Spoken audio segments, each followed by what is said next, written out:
Greetings and salutations, friends, and welcome back. I'm excited tonight, so excited tonight, because we're going to be continuing our Enduring Mysteries series.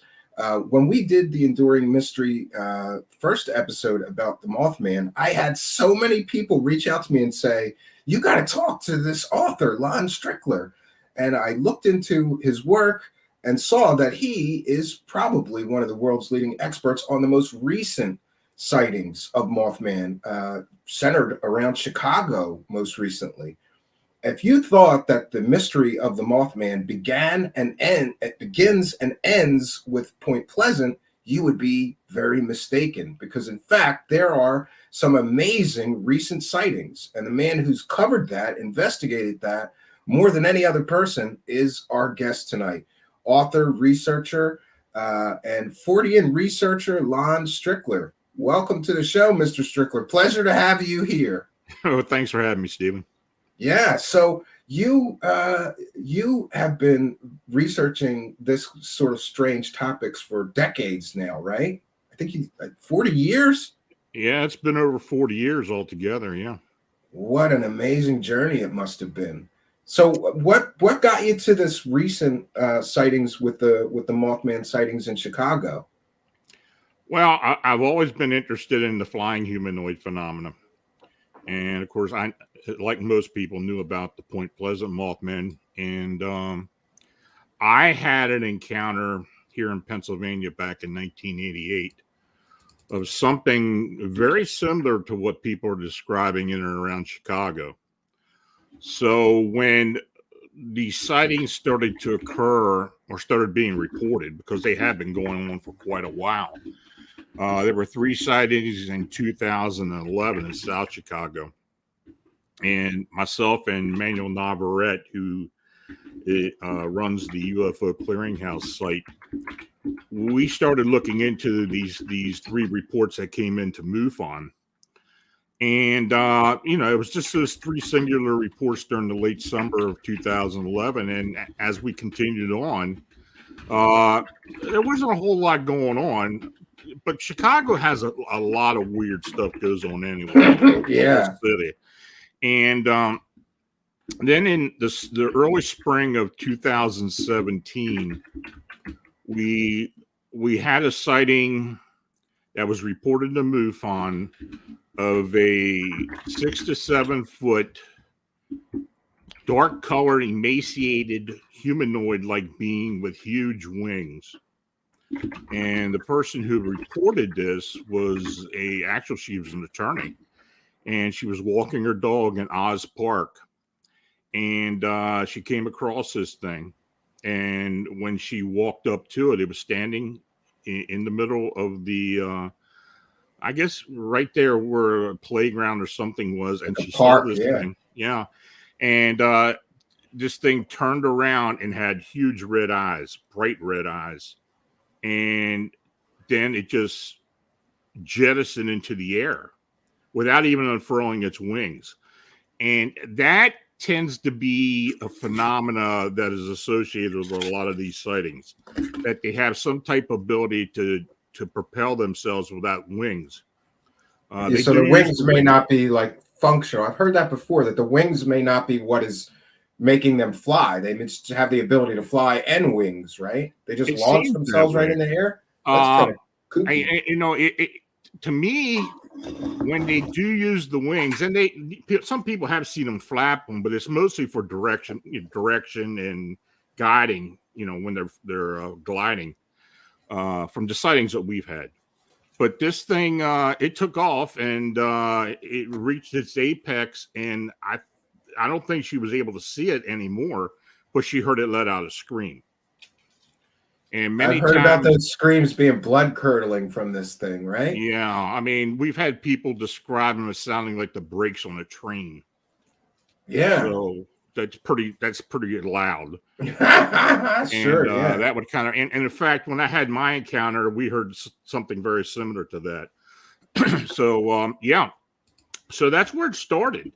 And since 2017, it's been fairly steady. We've had some lulls in that time. But for the most part, these sightings have continued year round. And as of October of 2019, the majority of the sightings have been occurring at O'Hare International. I heard about those. There's And crazy stories. They're just right there, right in front of people, right? It's not like a nighttime. People are having daytime sightings of this thing it's in the mostly middle night, of the day. but It's there mostly have night. been Yeah, some but there's been some daytime. day ones, right? Yeah. In fact, we've had some we had pilots that saw it during the day. And I think we had at least another, he had a security guard who saw it at maybe dusk or something like that. But and the majority of the sightings in the recent time have been in an area of the airport in the Western Cargo area where there's actually a cemetery in O'Hare. And there have been 5 or 6 sightings that have been either in the cemetery or within 100 yards of the cemetery. And we're starting to believe, and we do believe that there's something associated with that cemetery, either maybe a portal or something opening up, because these things aren't seen all the time. They're fleeting sightings. They're very brief. And that's for all the sightings. They're very brief. They don't last very long at all. So so that's what we've been working on. And it's been, I can't say it's been an ordeal, because I'll be honest with you, I've been enjoying it the whole time. But it's yeah, I can imagine. It's just something unusual. And it's very hard to get a grasp on actually what's been going on, especially in the beginning. I mean, we had no idea what was we were, we had a team of 7 of us working on it at the time. Jeez. And there's that many sightings in the Chicago area. Well, early on we looked into them very intently just to get an idea of what was really going on. Now, I don't live in Chicago. I live in Pennsylvania, up near Gettysburg. Fellow Pennsylvanian. Yeah, near Gettysburg. But so I'm not out there, but I have people out there, and I have a good team, very good team, and we've stuck together, and it's kind of evolved over the years. And but that's not the only thing we look into. We look into all kinds of stuff, all manner of crazy things. Hmm. So isn't the fact that these sightings are taking place, these more modern sightings are taking place in the middle of a major city, doesn't that make them maybe better for evidentiary support? Because a lot of the sightings in Point Pleasant, people say, well, there's owls everywhere, or cranes. It could be different animals.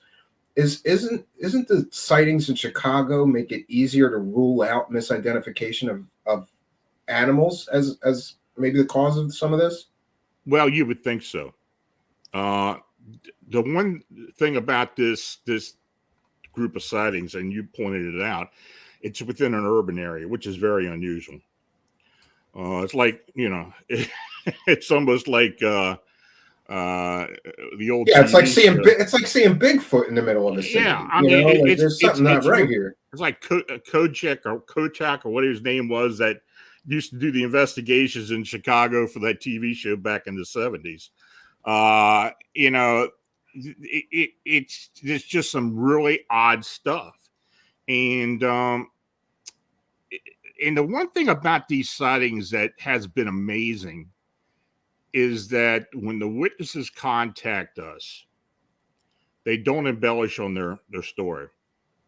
They tell us what they saw. We have tried. We have tried to get them to embellish, and they won't do it. Just to see how truthful and forthright they're being with us. And that's amazing. That's something you don't run into in encrypted investigations a lot. You always get somebody that's trying to jack onto the story and make it more than it is. You glob onto it, make it more than it is, right? But no, that's not what's been going on. So and that's been fairly consistent. At this current time, we have approximately 140 sightings. Wow. Within a 250-mile radius of Chicago that we believe are viable sightings.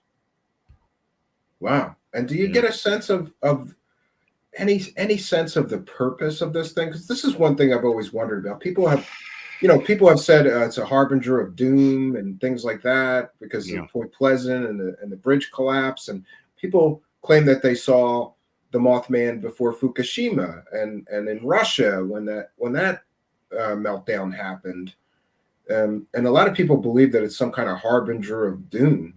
Do you think that that's its purpose in Chicago, or do you have any sense of what the purpose? What is it doing there? I will tell you,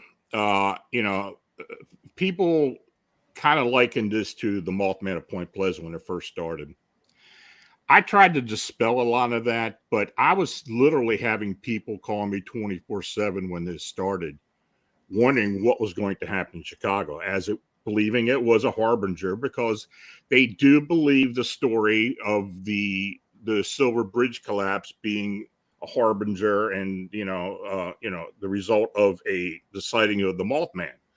I don't believe in that. I believe it was look, you got a small town where 46 people died before Christmas on a bridge. Yeah, people look for some semblance of explanation. Yeah.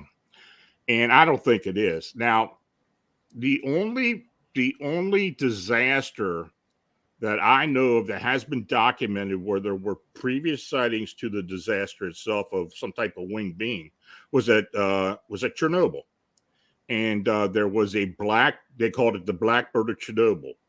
And this thing, I've read about this a lot. Yeah, this thing was seen flying over the reactor several days before the actual meltdown, and that's been documented. But as far as like Fukushima, the bridge collapse in Minneapolis and other places, it's usually after the fact where people say, "Oh yeah, I saw this, this, and that," connecting the dots, maybe. Right. Yeah. So I don't necessarily buy into the harbinger theory, the portent of doom theory, but who knows? I mean, but in Chicago, I mean, there's enough death and destruction in Chicago. I don't think there's really much that can be tied into these sightings. Yeah, it's like the highest murder rate in the country, I think. I mean, I'm from Philadelphia. I'm used to a high murder rate, but Chicago's even crazier, right? And thank you, Sidvich, for your kindness, your generosity, and your support of the show. I lived near Baltimore for 40 years, so yeah, I know. It's yeah. I got out of the city 2 years ago, and I thought I was going to hate the suburbs, but so far I love it. It's quiet, it's peaceful. I got respectful neighbors for the first time in my entire life. It's crazy. I moved back to a whole other world. I moved back to the place where I grew up at. So so it's kind of a change. Yeah, sometimes home draws you back home, but I don't think I'll ever be at home in Philadelphia again. I got a taste of that nice suburban life that I thought I didn't want, and I just said, I'm good here. Let the crackheads have Philly. I'm good. No, I get it. I think what did it for me, Lon, is that somebody stole my wife's flower pots off the porch with the flowers in them. And then they were selling the flower pots a few blocks away. Is that right? Yeah. And I was just like, you've got to be kidding me. Like this, it's time to move. So you've been studying this thing for a long time. Mm-hmm. And one of the things that always fascinated me is that because it's such an amazing mystery of what is this winged humanoid creature that people keep seeing? What is it? People have said it's interdimensional, it's an angel, it's a devil, it's an alien, it's just a cryptid creature that we don't know about, maybe another species split off of humanity. There's so many explanations. You've been studying this thing for a long time. Do you have a sense of what this thing is? Is it alien? Is it a demon, an angel, what interdimensional? What do you think? I think it's interdimensional. And the reason I say that is because of some of the evidence that we have gotten in more recently, where some of our team members have been having physical, visual, and intuitive connection with some of these beings, which has been remarkable. And the interesting thing is that they're getting separate contact away from the other folks on the team, and they're coming up with the same thing. From what we're being told, and look, it's baby steps. I mean, it's very cursory. These beings are on a linear dimension as opposed to our Earth plane, but they're able to come in and out at certain locations. That's why I think this cemetery is very important. So maybe some kind of a nexus point for some kind of a gate between the two worlds? It seems that way. Now, so there's a Mothman. There may be a dimension where these Mothmen are the primary intelligence, right? Well, this is what we're getting, that these what they call themselves, the unseen ones, are what they say they're ultra terrestrial. That's what the term they like to use. They don't like extraterrestrial, alien, or anything. They call themselves ultra terrestrials.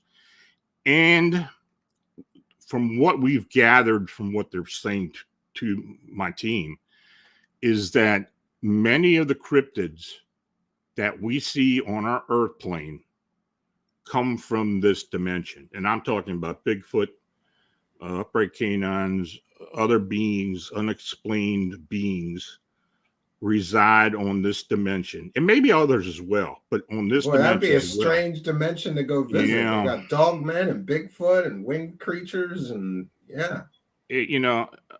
do all these beings have the same abilities to move in and out of gateways, portals? Apparently so. But if you think about it, with all the sightings of Bigfoot and other beings, we've never gotten a body. We have very little physical evidence. It's all been scant evidence.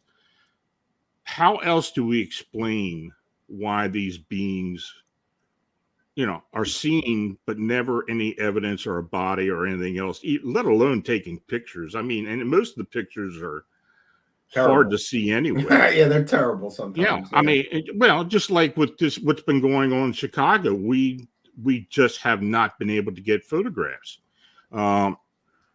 We've gotten a few that really don't show much. There have been now at O'Hara, and more recently, we had an encounter where 3 cargo workers at American Airlines one evening saw 3 of these beings near them, took their phones out, took video, but TSA and the management security absconded the video and warned them that they cannot, at the risk of losing their jobs, disclose any of this. Though there was one brave soul that came out. Wow, so the airline told people they weren't supposed to talk about it? I tell you, the security on this from the very beginning has been getting tighter and tighter. Why? I guess it has to do with passengers worrying about one of these things getting sucked up into one of the plane engines. I don't know. I mean, I don't know what the reason is behind it, but I know there are a lot of sightings. I do have an informant who works as a supervisor at one of the airlines who has told me that their people have been reporting this phenomena for 2 years straight.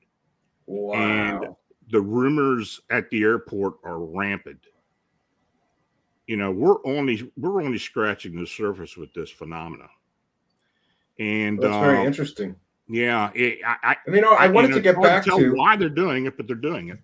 I wanted to get back to so you're saying that you have team members that are somehow able to communicate with some of these beings. Would they be like some kind of psychic or something? Or the 2 ladies I have working with me are both psychics. They're very intuitive. They're very trustworthy, but they're talented. They're gifted. And if I didn't trust them, I wouldn't have them on the team. But I trust them, and they have had some physical, some visual, and some intuitive contact with these beings. I have another individual who's been on the team for a while now, who lives in Chicago, who had a physical encounter with one of these beings in the cemetery, where it left a stone for him, and told us, one of the psychics on our team, what to look for, and it was there. He sat on a bench at the cemetery, and this thing was behind him. He told us for our team member to put their hand out, and this thing touched his hand. Oh, And that's he was creepy. freaked. He was so freaked out he wouldn't talk to us for 2 days. Wow. Yeah, it really, and I think he's still having trouble dealing with it, but he does still have contact with this being. That's crazy. So he's got some. Yeah, I can imagine that could shake you up when you have this realization that you've just been touched by something from another world, perhaps, right? It's like I said before, this is very preliminary. We're trying to gain trust. From what they tell us, they have a lot of mistrust of humans, especially males. They are a matriarchic society where females of their species run the show. But there's something about males, either testosterone or just whatever it is about males, they don't trust. And my impression is that they were probably some of the earliest deities on this planet, or with association with humans. They've been around. You can see a lot of examples of winged gods. Yeah. In the Sumerian tablets and things like that. There were like a being with a bird's head and the body of a man. Yeah, there's definitely historical things that would seem to indicate that may be the case, right? Yeah, we start to see more and more as we start understanding some of these earlier civilizations. You say the Sumerians, the Fertile Crescent, and with the Nile Valley and such, where their beliefs and stuff incorporate humanoids and animals, chimeras, or whatever you want to call them. So I believe there's some connection there. Interesting. And can you tell me, the people that have these sightings, do they experience, hearing voices later or get strange phone calls? Is there other phenomenon related with the sighting? Because I've read in some cases, people start having, after a sighting of this thing, they start having some kind of weird, experiences that may be related. Yeah, occasionally phone calls. That's bizarre. You get some a unusual phone call from a contacts Mothman that they don't understand. If you read the Mothman prophecies, a lot of that was interjected. Now, I don't know how much of that was true. Of course, John Keel, he was a journalist, so he kind of embellished a few things in the Mothman prophecies. But no, quite frankly, I think that was a lot of what happened there. People who had these encounters did have other activity happen beyond the sightings themselves. I come across a lot of people who have winged humanoid encounters, even in the same area around Mason County, the Kanawha River and such, who still have sightings. And a lot of these people have other phenomena happen to them as well. Wow, interesting. And these you're saying there's a 150 sightings. Yeah. Is the local media covering any of this, or is they're just ignoring it? Well, they did it first, and of course, it being the media, they made a lot of fun out of it at first. It kind of got the entrepreneur spirit going around Chicago, with people selling T-shirts and stickers with the Chicago Mothman. I never called it the Chicago Mothman. I never associated it with the Mothman because, quite frankly, it doesn't look like what happened at Point Pleasant. I was actually calling it the Chicago Phantom, but of course, the media started calling it the Mothman. They got to sell papers, and so to alleviate the confusion, I went along with the Mothman moniker there. But it I don't believe there's too much in connection with the Mothman, though they may very well come from the same location. But their descriptions are much different than what the Mothman was described as. Oh, And you think it's a separate entity or a oh, I separate? do. Yeah, I do. For the most part, the sightings in Chicago. Now we have had sightings where people describe them as owl men or some type of insectoid like a Mothman. We've had a few of those, but for the most part, the sightings have been of a 5 to 6 foot emaciated humanoid, dark in color, sometimes shiny looking wet, with legs, small feet, and wings from anywhere to 10 to 15 foot in full width that were membrane wings that looked like that of a bat or a gargoyle. The head is usually very thin with no neck, and many times they had the red eyes, but not all the time, but many times it was the red eyes. And we've had a few people seeing these things flap their wings to lift off, but a lot of times it just doesn't happen like that. I mean, this thing just literally takes off. Wow. Yeah. And like I said, when I had my encounter in 1988, it was very similar to that. And, in the same area where I had my encounter along the same creek, there have been 5 other sightings since that time. So, is it still there? I don't know, but people have had separate sightings of it. Yeah, and P. Baker brings an excellent point. There's a theory that Mothman, what he does is feed off of negative emotional energy. Lots of that in Chicago. Over 4,000 people killed every year. Do you get a sense that they do feed off of something, or maybe that's why they're being seen, or they're feeding off of negative energies? If they're like other spiritual beings, possibly. Malevolent beings, malevolent energies do have a tendency to feed off dysfunction and violence and death and such. But as far as these beings go, and since they are flesh and blood, I don't know if they have that ability. Though if they did, it wouldn't surprise me. Some of the things we have seen so far are pretty earth shaking and, just hard to explain. Yeah.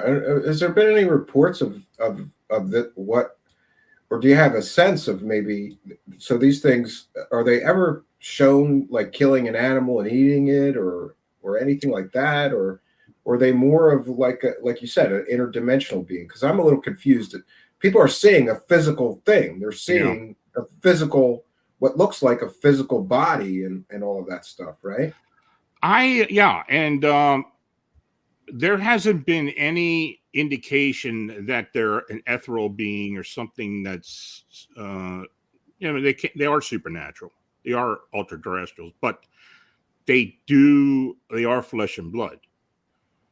As far as feeding on animals, we haven't seen that, and that's something we've looked into as far as pet predation or small animal predation in parks and around neighborhoods, and that just has not been reported. Yeah, interesting. So we don't really know if they're physical No. creatures that actually need to eat or anything like that. For all we know, they're some sort of, like you said, ultra dimensional or ultra terrestrial. Yeah. Yeah, interesting. And so, do you have a sense from these people like how it's affected their lives? These sightings, are they experiencing long term sort of psychological damage or problems from seeing this thing, or are they just kind of like, I saw something crazy, Yeah. and they move on with their lives? I think the majority of people take it for what it is and don't let it bother them. But there are people who have had some emotional issues because of it. We had at least one individual who suffered some type of blindness after it happened, which was also diagnosed. The doctor didn't really understand what was going on with this guy. I saw the medical reports. It was, it went away. I mean, he got his sight back, but it was a temporary thing. when people have approached these things, like when they're standing, the description we get is of like dread, but they also become very weak kneed. I mean, in fact, some people have literally dropped to the ground when they get close to it. Does this being have some type of infrasound or some type of abilities to do that? I think so. But they do try to get away from it as fast as they can. And they do recover fairly quickly. But we've also had people that were very distressed from it. We had one individual who had to catch a plane the next day and just could not do it.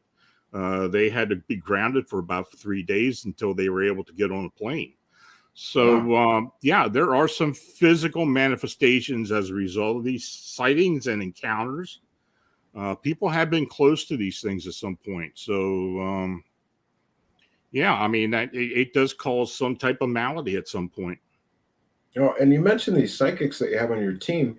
Do Yeah. they have a sense of why are they here? What are they doing here? What is their purpose here? I'm an And thank you, intuitive. Stephanie. Yeah, I'm an intuitive, and I can't really grasp it myself. Is it because I'm a male? I don't know. They, from what I have gathered from my team, is that they're trying to incorporate themselves into humans' lives once again, gradually. Now, why they do that, that's not known. Do they have an agenda? Well, seems like everything has an agenda at some point, but I just don't know why. Are we cautious about this contact? Absolutely. We're not jumping in it head first. We're very cautious about it, just like anything else. But this is something that we're going to continue to work on, and hopefully we're going to get some answers, something that's going to give us an idea of why this is going on.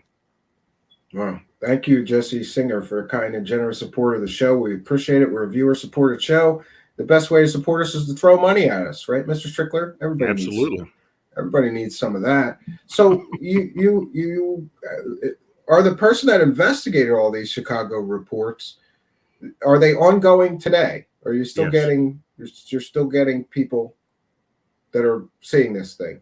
We had an encounter about 2.5 weeks ago. Wow. Can you tell us a little more about that? Yeah, this was this happened at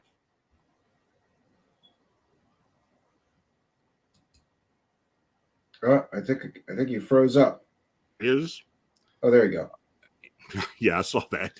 And what happened was, let me pull it up here real quick. Yeah, this person saw it out in the parking lot. It was in the evening. They were getting off about 9:30, and he was a truck driver. So he was delivering mail to the sorting facility, and he described it as an orange-eyed winged being. And he was fairly close to it. So, and that's not the first time we've had sightings at that facility. And of course, a lot of times when we talk to these people, they tell us, well, I had no idea this was going on, and so, and what I did, I would Google orange-eyed, red-eyed, winged humanoid, winged being, and your name would come up, and we'd report it. Now that was reported to Manuel, who has the UFO Clearinghouse website. So it's myself, Manuel, and Tobias Whalen over at the Singular Fortean Society. We're the three who are getting most of the reports. And somebody mentioned this is a good point. That in Chicago, I would assume that there are some traffic cams and things like that. Have you been able to sort of interface with their system to try to get some film or images of this thing? Yeah, well, we've tried. The city of Chicago has not been very cooperative. Imagine that, the government not being helpful. Yeah.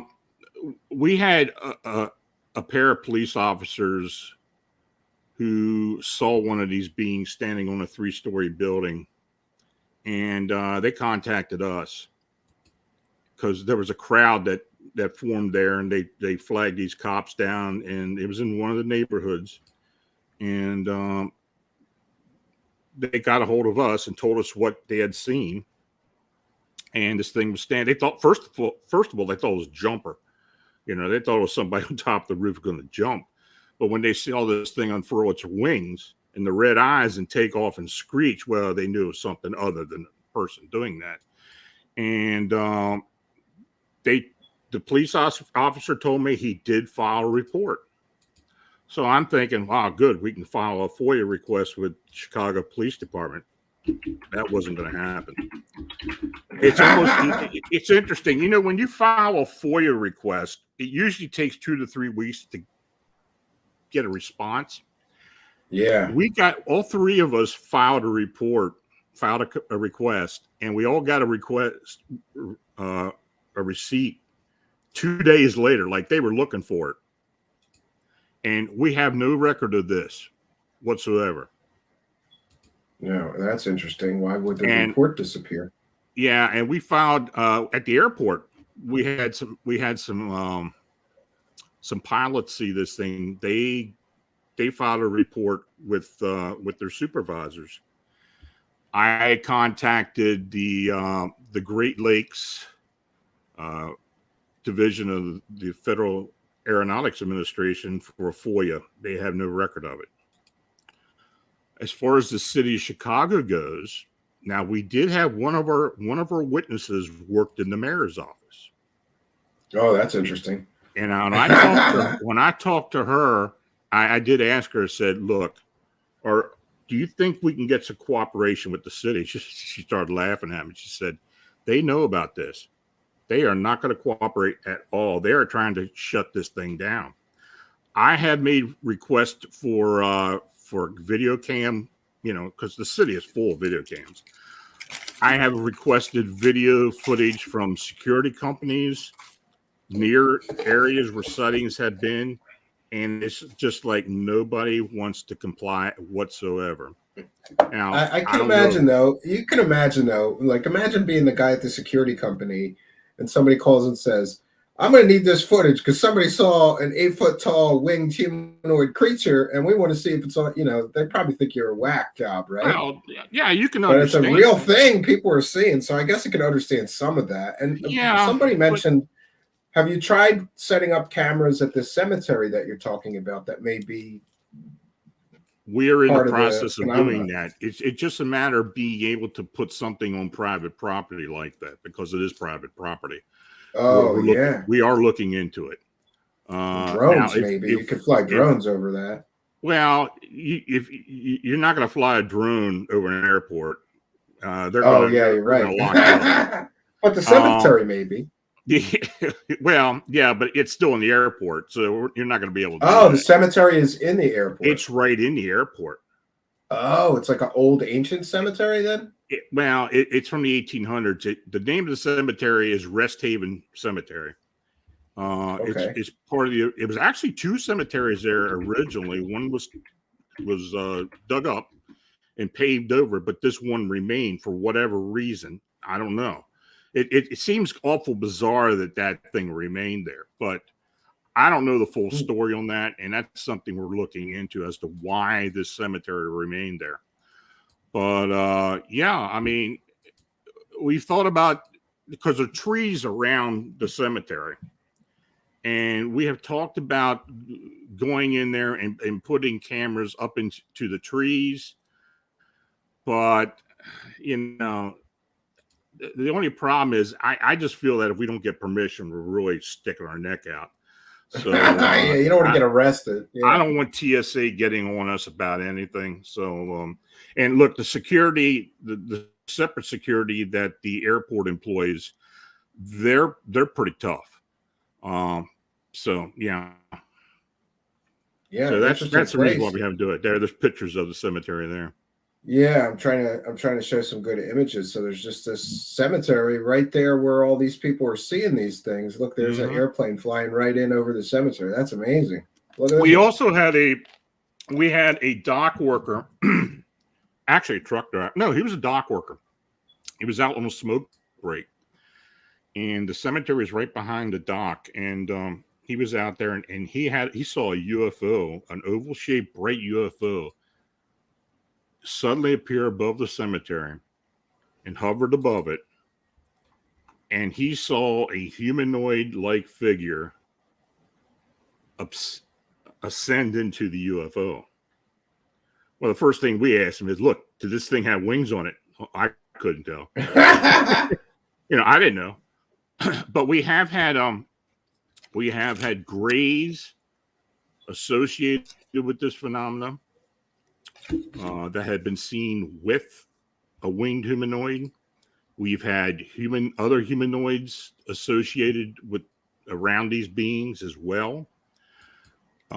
Chicago has a very interesting dynamic with parks and greenways and stuff. And some of the parks near the airport, people have reported seeing unusual humanoids in the park itself. No, that's interesting. Yeah, so there's a lot of layers here. Yeah, I was going to ask you, because you've investigated this winged creatures and cryptids, but you've also investigated aliens and abductions and experiencers and phantoms and monsters. Some people seem to think that all of this is from the same source. It's like all from the same root, that it's all connected. It's all intertwined somehow.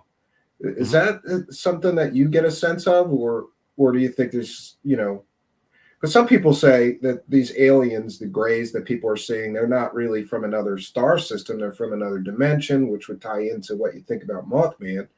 Do you think they're all connected? Yeah, I think there is some connection for the most part with these phenomena.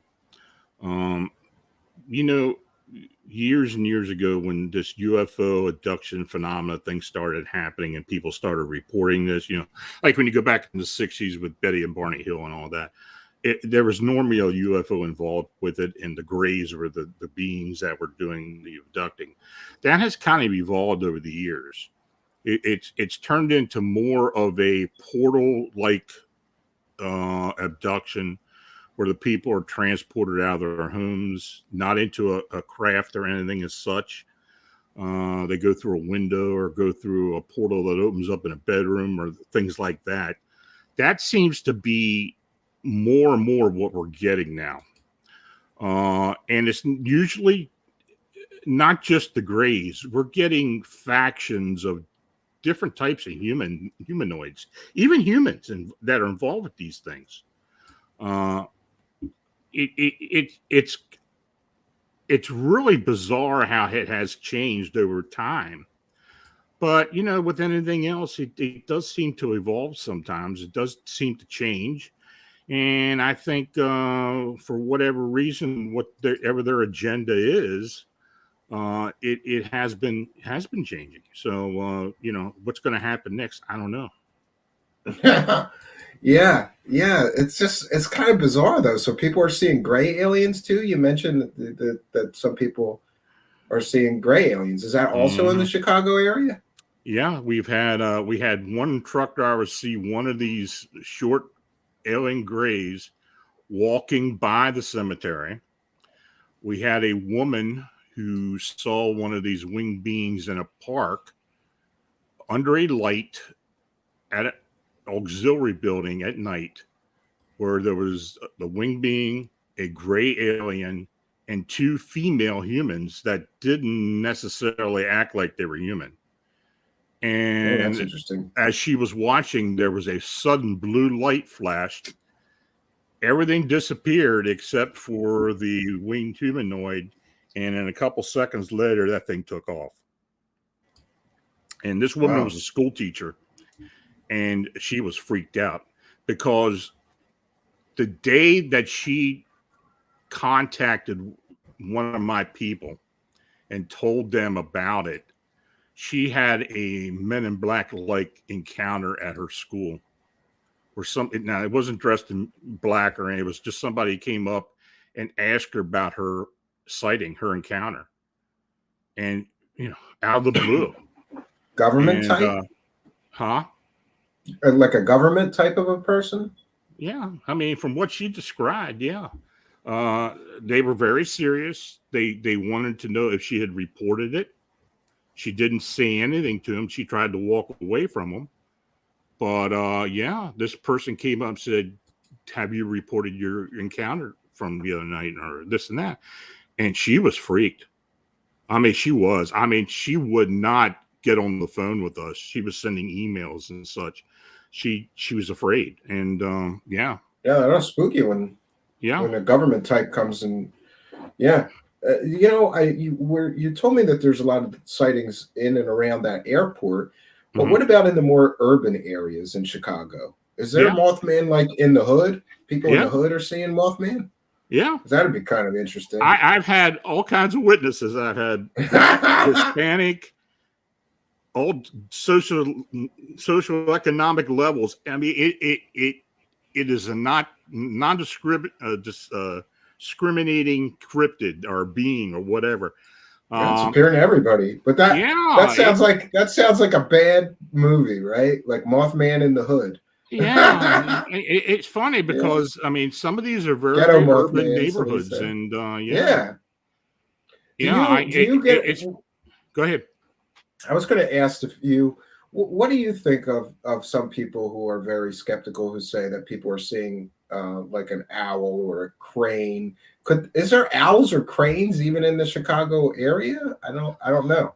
Yeah, there are sandhill cranes that come through at certain times of year. Blue herons will show up. Some owls, but nothing to the degree of what we're getting. You know, we've looked into that. Of course, we've had sightings that could have very well been a bird, a big bird, and we've been able to distinguish those. We've had pictures of people seeing these things flying, and we determined it was a sandhill crane or a heron. You know, you can tell that. But as So that far as being something huge that's got a bat-like wing and very thin, and let alone with red eyes, yeah, that's something different. that reminds me. There's a famous photo that somebody took. This one, I don't know if you're familiar with it, Yeah, but I'm very familiar with that. now some people say this is the Mothman, and other people have said no, this is an owl with a snake in its claws That's what flying. it is. That's That's what it exactly what it is. is. Yeah, Okay, we can put this one to rest. I'm glad that I you're here because I I've got been to the staring source at of that. this thing for a while since I the got to first the source of show. that photograph, and it was taken in New Jersey, from what I understand. And it was a huge owl, probably a barn owl, some type of a raptor or an owl, but that is a snake in its claws Yeah. and its talons, or So whatever we're using. just an owl flying with the snakes, but it looks Yeah, very if you much look like at the those wing three legs. structure, Yeah. it's definitely an owl wing structure. Oh, interesting. So that's one mystery of the Mothman that we could put to rest because I wasn't able to, I'm not an expert on owls. I've seen one in my life at the cabin, and that scared the shit out of me. It was so big. I couldn't Yeah, believe how big it was. Like I just jumped back and it flew right over me. And I was like, Jesus Christ, that yeah. thing was huge. I don't know what kind of owl it was or whatever. But there's one mystery that we can solve then. That's a shame.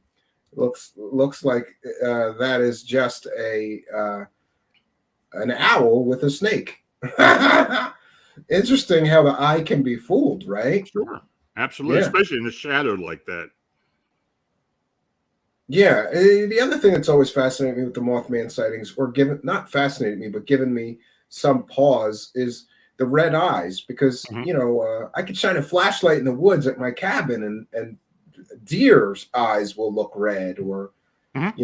raccoon's eyes, or do you get a sense that this could be people seeing animals and scurrying off, and they think it flew off, or like, what percentage do you think is misidentified creatures, and what percentage do you go there's no other explanation? This is something extraordinary. I'd say 75 to 80%, I believe, are actual sightings of something unexplained. As far as eye shine goes, there's ways of determining eye shine, because eye shine looks like it's actual reflective glare. But when the being is projecting red light or whatever colored light, then that's something different. And that's what we're getting from people, that they're literally look like two red flashlights beaming out, where there's kind of that aura around it. And yeah, so it's not a reflection then, it's a no, projection of light. Yeah. Yeah. And I've heard that some people, it's glowing eyes, but people are seeing them with green eyes or blue eyes too, right? Like different colored We've had eyes. different That's color strange. sightings. Yeah. Most of the when we do have the colored eyes, it's mostly red or orange. That's like 95%. We have had blue eyes up in Wisconsin.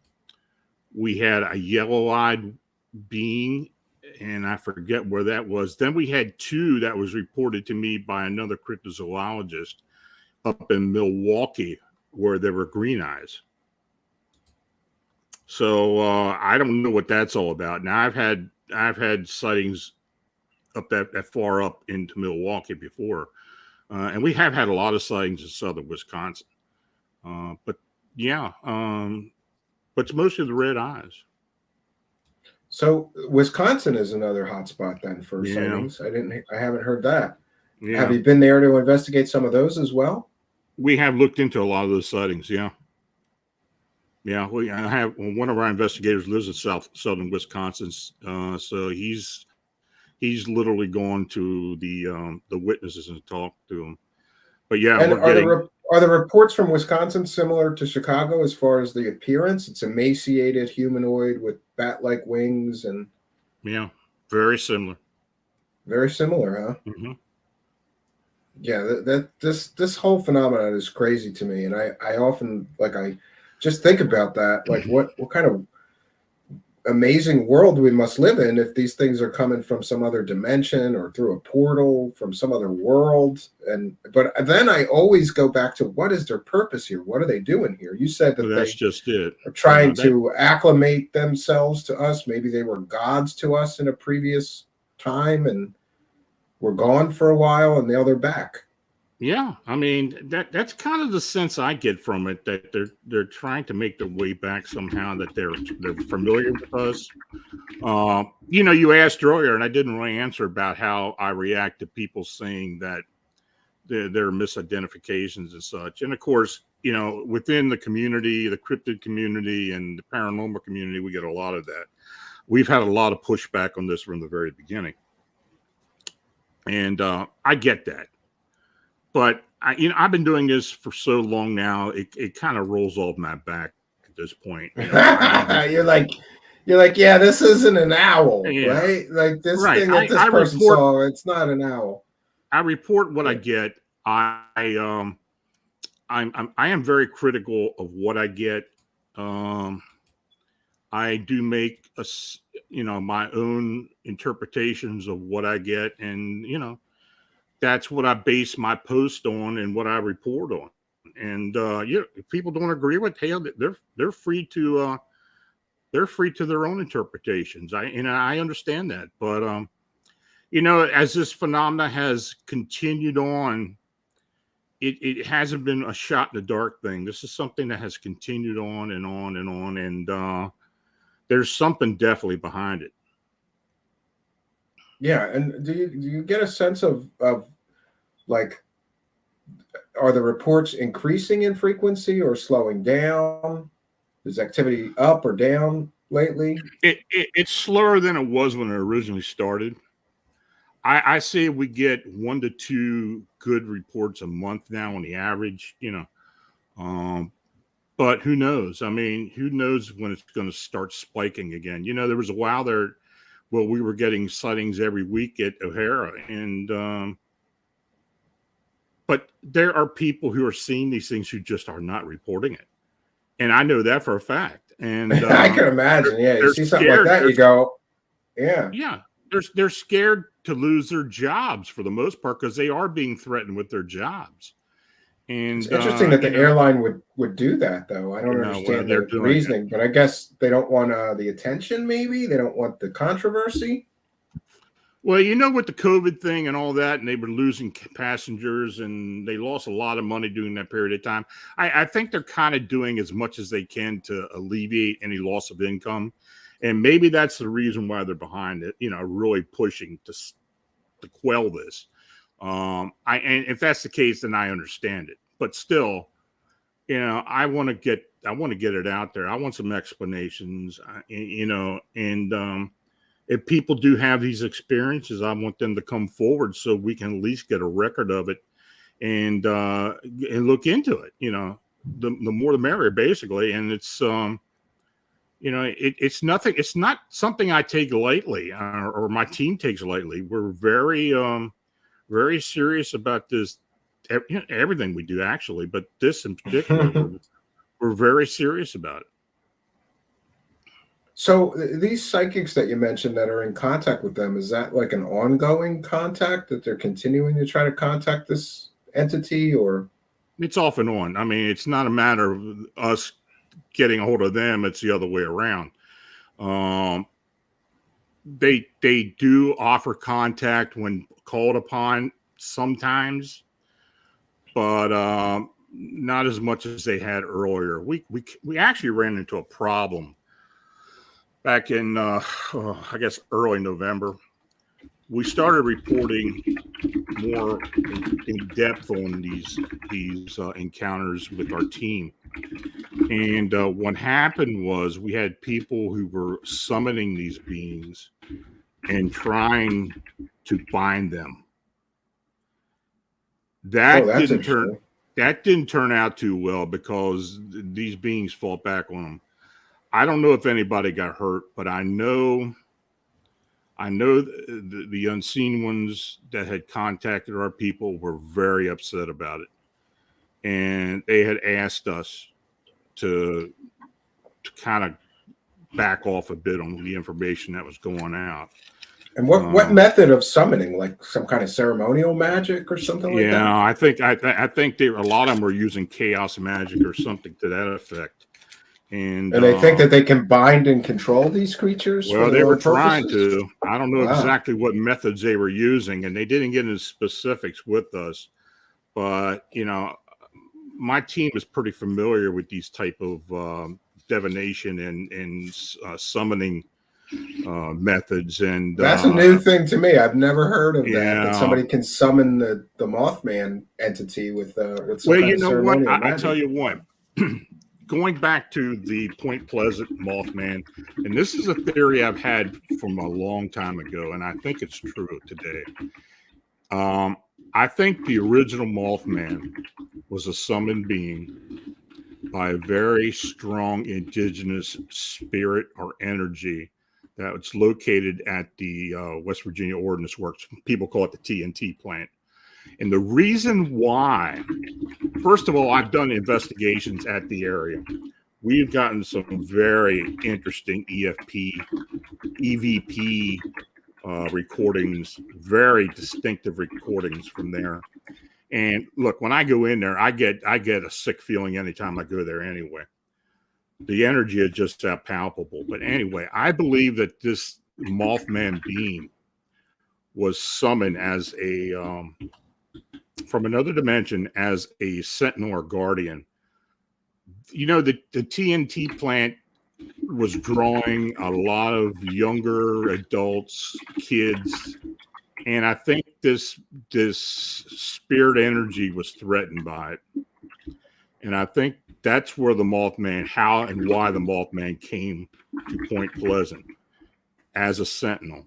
And if you're familiar with the Mothman stories, this thing was very aggressive and actually chased people out of there.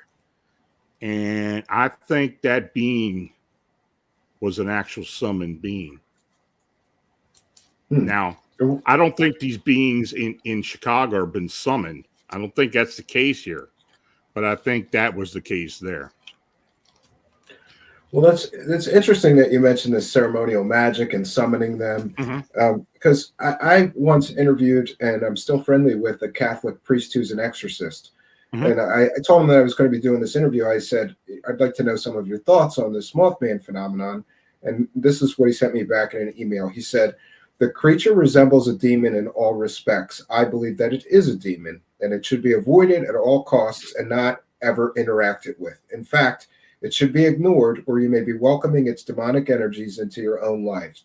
He goes on to say that several possessed people in the church that he did exorcisms on saw the so-called Mothman creature before their possession by demons and suffering began. I strongly urge all people to not communicate with or contact this entity, which I believe is demonic. What do you think of his opinion? Well, It's his I mean, opinion. he's entitled to his to it. opinion. I've heard this from other clergy as well. Because you're directly trying to communicate with them, and he strongly cautions against that, claiming that like they're I said, demons. we're very careful. We're very careful with what's going on here. So you don't believe that they're evil or that they're demons? I don't think so. At this point, that hasn't turned out. Look, I'm always cautious. I have worked with people who've had possessions and who've had infestations forever. I mean, I've been doing that for a long time. I get it. I understand where he's coming from. I understand where these other people are coming from. There are malevolent energies. I don't necessarily believe in demons, but evil is evil. And there are energies that are malevolent. Now, is the Mothman, the winged humanoid, something that is evil? I don't know. But from what I can tell, from the descriptions and what from people have experienced, I don't believe that's the case. Though, anybody is entitled to their opinion on this. But I do say that we are careful about it. Yeah, I mean, I was raised Catholic, and I'm not saying that I disagree with this priest. I like the guy. I have a lot of respect for what he does. He tries to help a lot of suffering people who he believes and they believe that they're possessed, and they do the whole thing with the people that when he agrees to do an exorcism, they've exhausted every other possibility before they say, yes, this is a demon possession. Absolutely. But growing up Catholic, I know that they are very quick. That's evil. Stay away from it. Ouija boards, tarot cards, witchcraft books. You can't read. I wasn't even allowed to read certain books growing up. The priests told my father to burn books that I had gotten, and I was just curious and young and like, what's this, witchcraft thing about? Do spells work? So I got a couple of books. My dad burned them. They're very quick to go right to everything is evil. And I think it's a little bit overcautious. Like if we have this phenomenon, right, shouldn't we explore it before we just dismiss it as demonic and yeah. Well, I tell you, I have been involved with some pretty rough cases as far as either possession or infestation. I have been at exorcisms with Catholic rites in the whole 9 yards. I have witnessed these. I have also seen priests get so frustrated that they run out of the house. Wow. Yeah, I mean, they get scared too. And if it's something they can't explain, look, I understand it.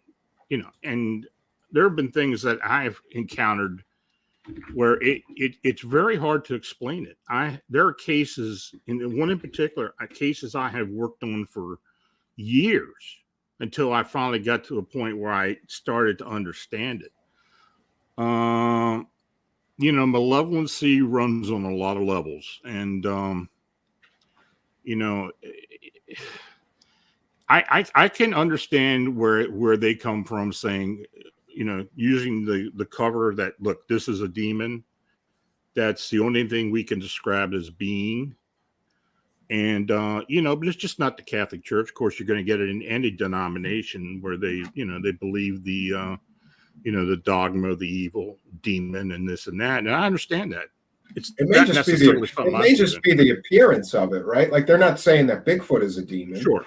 They're saying that the Mothman is because winged, bat wings, and it looks sort of like a demon that has been portrayed in fiction and culture throughout human history. And we have some viewer questions, if you don't mind taking a few viewer questions. This might be a tough one for you because it's probably some kind of controversy that I'm not aware of. But Timothy Brigham says, Lon, are you and Butch still promoting a human mutilation case against the family's wishes? Well, unfortunately, Butch passed away last week, so that case is mine now. That's the Todd C's death case. Yeah, this case, this occurred in 2002, in August of 2002, with a gentleman by the name of Todd C's. Was on the Montour Ridge, was above his property, in Northumberland County, Pennsylvania. And from all indications from witnesses that he was literally abducted by a craft. People saw somebody being lifted into the craft at the time. There was a lot of people who came out in the community to look for this gentleman. It was a 36-hour search all up and down the ridge, and nobody found anything. But suddenly his body appears on the ground where everybody's been looking at. And the guy was dead. Mutilated? I'm not familiar with this case. No, he wasn't mutilated per se. I mean, there was no blood in the body. Dead. Yeah, wow, that's interesting. He was dead. There was some spot on the temple. There was a lack of blood. In fact, when I understand, because we did get the autopsy report, Butch got the autopsy report from an independent forensic coroner or whoever in Allentown, Pennsylvania. I mean, this is like what, 80 miles east of where it happened at.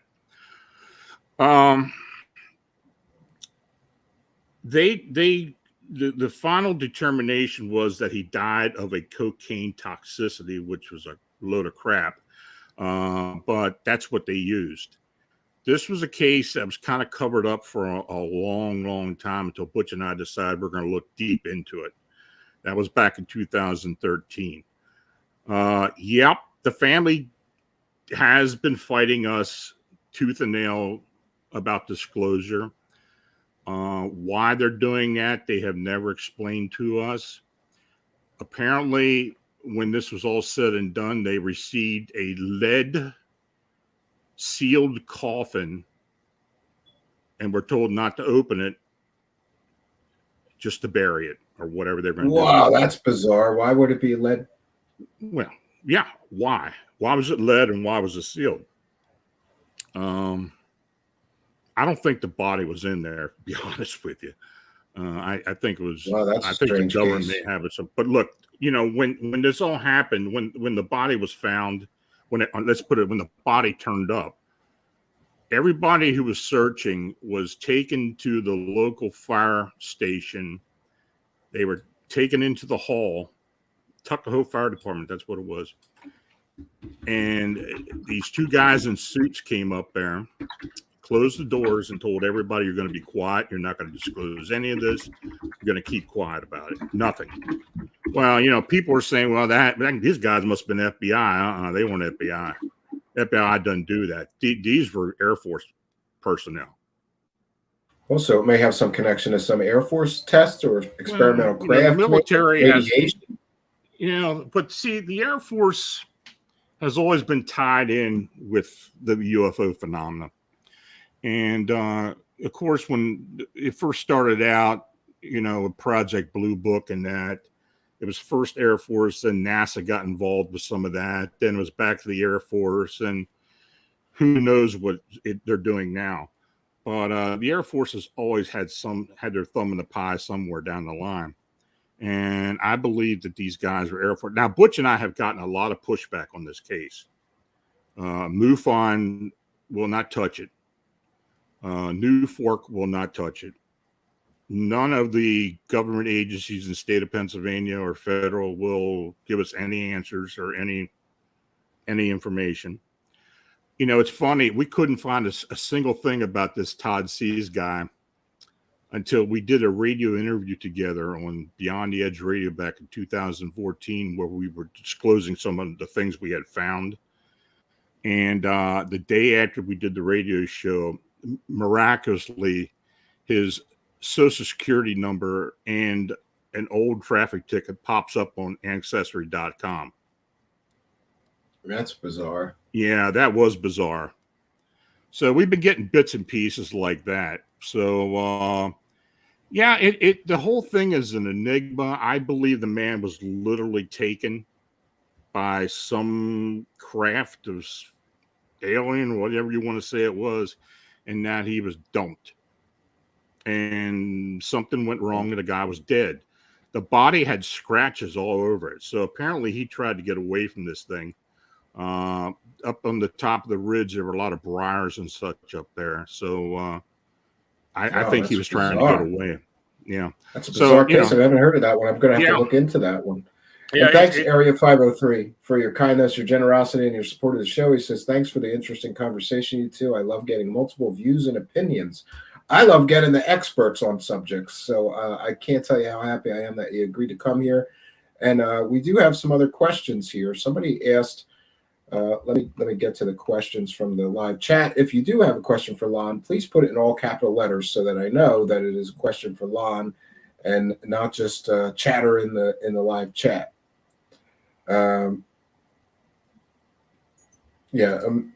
Matthew asks, have these Chicago Mothman ever been witnessed using technology?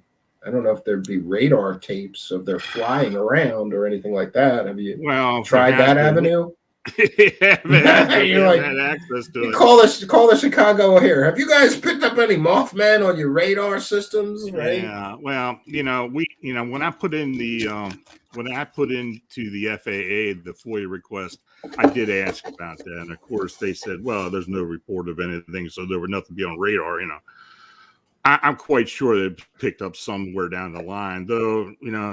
Yeah, they could pick up flocks of birds, so why not? They had to be pretty high. They had to be pretty high up for radar to pick up on them. So I don't know. I don't know what that really is, but we haven't gotten anything to that effect. Wow. Yeah. And there's no. You said there's very little as far as like photographic or video evidence of these things in Chicago. Yeah, I just wish we'd have had this video from a couple weeks ago. I really do, because that would have been outstanding. But this witness, I mean, he did detail it for us, and it was very similar to what people have been seeing. It was 3 of them, and he swears it was 3 of them, and he saw them all take off when the security people showed up. They all took off. And they just literally jettisoned in the air like all the other ones and most of the other ones we had gotten. So he said he had video of these things taken off as well. So that would have been fantastic. But unfortunately, So he wasn't able to. He didn't. Somebody claimed to have video, but then they wouldn't produce it. Yeah, we were hoping it might have been uploaded on the cloud somehow, but apparently it wasn't. They literally took them into an office, a security office, all 3 of them, made them hand their phones to them, and they cleared everything.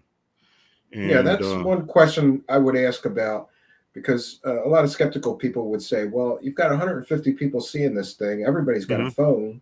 So not one person pulled out their phone and tried to get a picture? Or is there some interference maybe that they don't show up on film? You got to look at the scenario, first of all. These were fleeting sightings for the most part. If you're walking down the street or you're somewhere and this thing shows up, the first thing you're thinking about is, what the hell am I looking at, as opposed to grabbing a phone that's in your pocket. Yeah, I've been there. And, by the time this thing is still within visibility of a camera, it's gone. I mean, by the time you get a phone out. We have had people who have had taken photographs, but they're very poor in quality because they're just too far away. And we've tried to work on these photographs, on these videos, and it just has not panned out. The sighting, this is another thing. I believe personally, and I've had other people express the same thing, especially people on the team, that we've had situations where these things showed up where there were a lot of people around. And these other people just do not seem to see it. Now, are they able to be visible to just certain people? Do they have the ability to to distinguish themselves to just certain people for whatever reason. I don't know, but it does seem to be like that. Yeah, interesting. It's just another theory as to why when these things are seen in crowds that other people around don't see it. We've had it show up at Lollapalooza one year. We had it show up at the Navy Pier, at the around Soldiers Field, around the planetarium, where there were lots of people there. Though there was a sighting at the planetarium where a lot of people did see it. At the zoo, at the Lincoln that's Zoo. Interesting. This thing has shown up in places where there are a lot of people. And so it's not shy about staying away from crowds. So as not to be they are seen, not shy, right? Not in whatsoever. This is another thing people ask. Well, look, Chicago's a violent city. Has anybody ever taken a shot at one of these things? Well, I don't know. Nobody's told us about it. Like I said, Mothman in the Hood. I could see the Crips and the Bloods. Like, let's shoot this motherfucker. Yeah. I haven't heard of that. I guess it's not beyond reality, but maybe somebody has taken a shot at it. But I haven't heard about it. Somebody asked in the live chat if there was any physical evidence ever at any of these cases. And I think that's one of the frustrating parts for me is that you get a story and then you get the story, but you don't get, there's not like skin samples left behind or feathers or any, anything that we could glob onto, right? The only thing that we have gotten were footprints in snow. Oh, that's interesting. Yeah. And what were those like?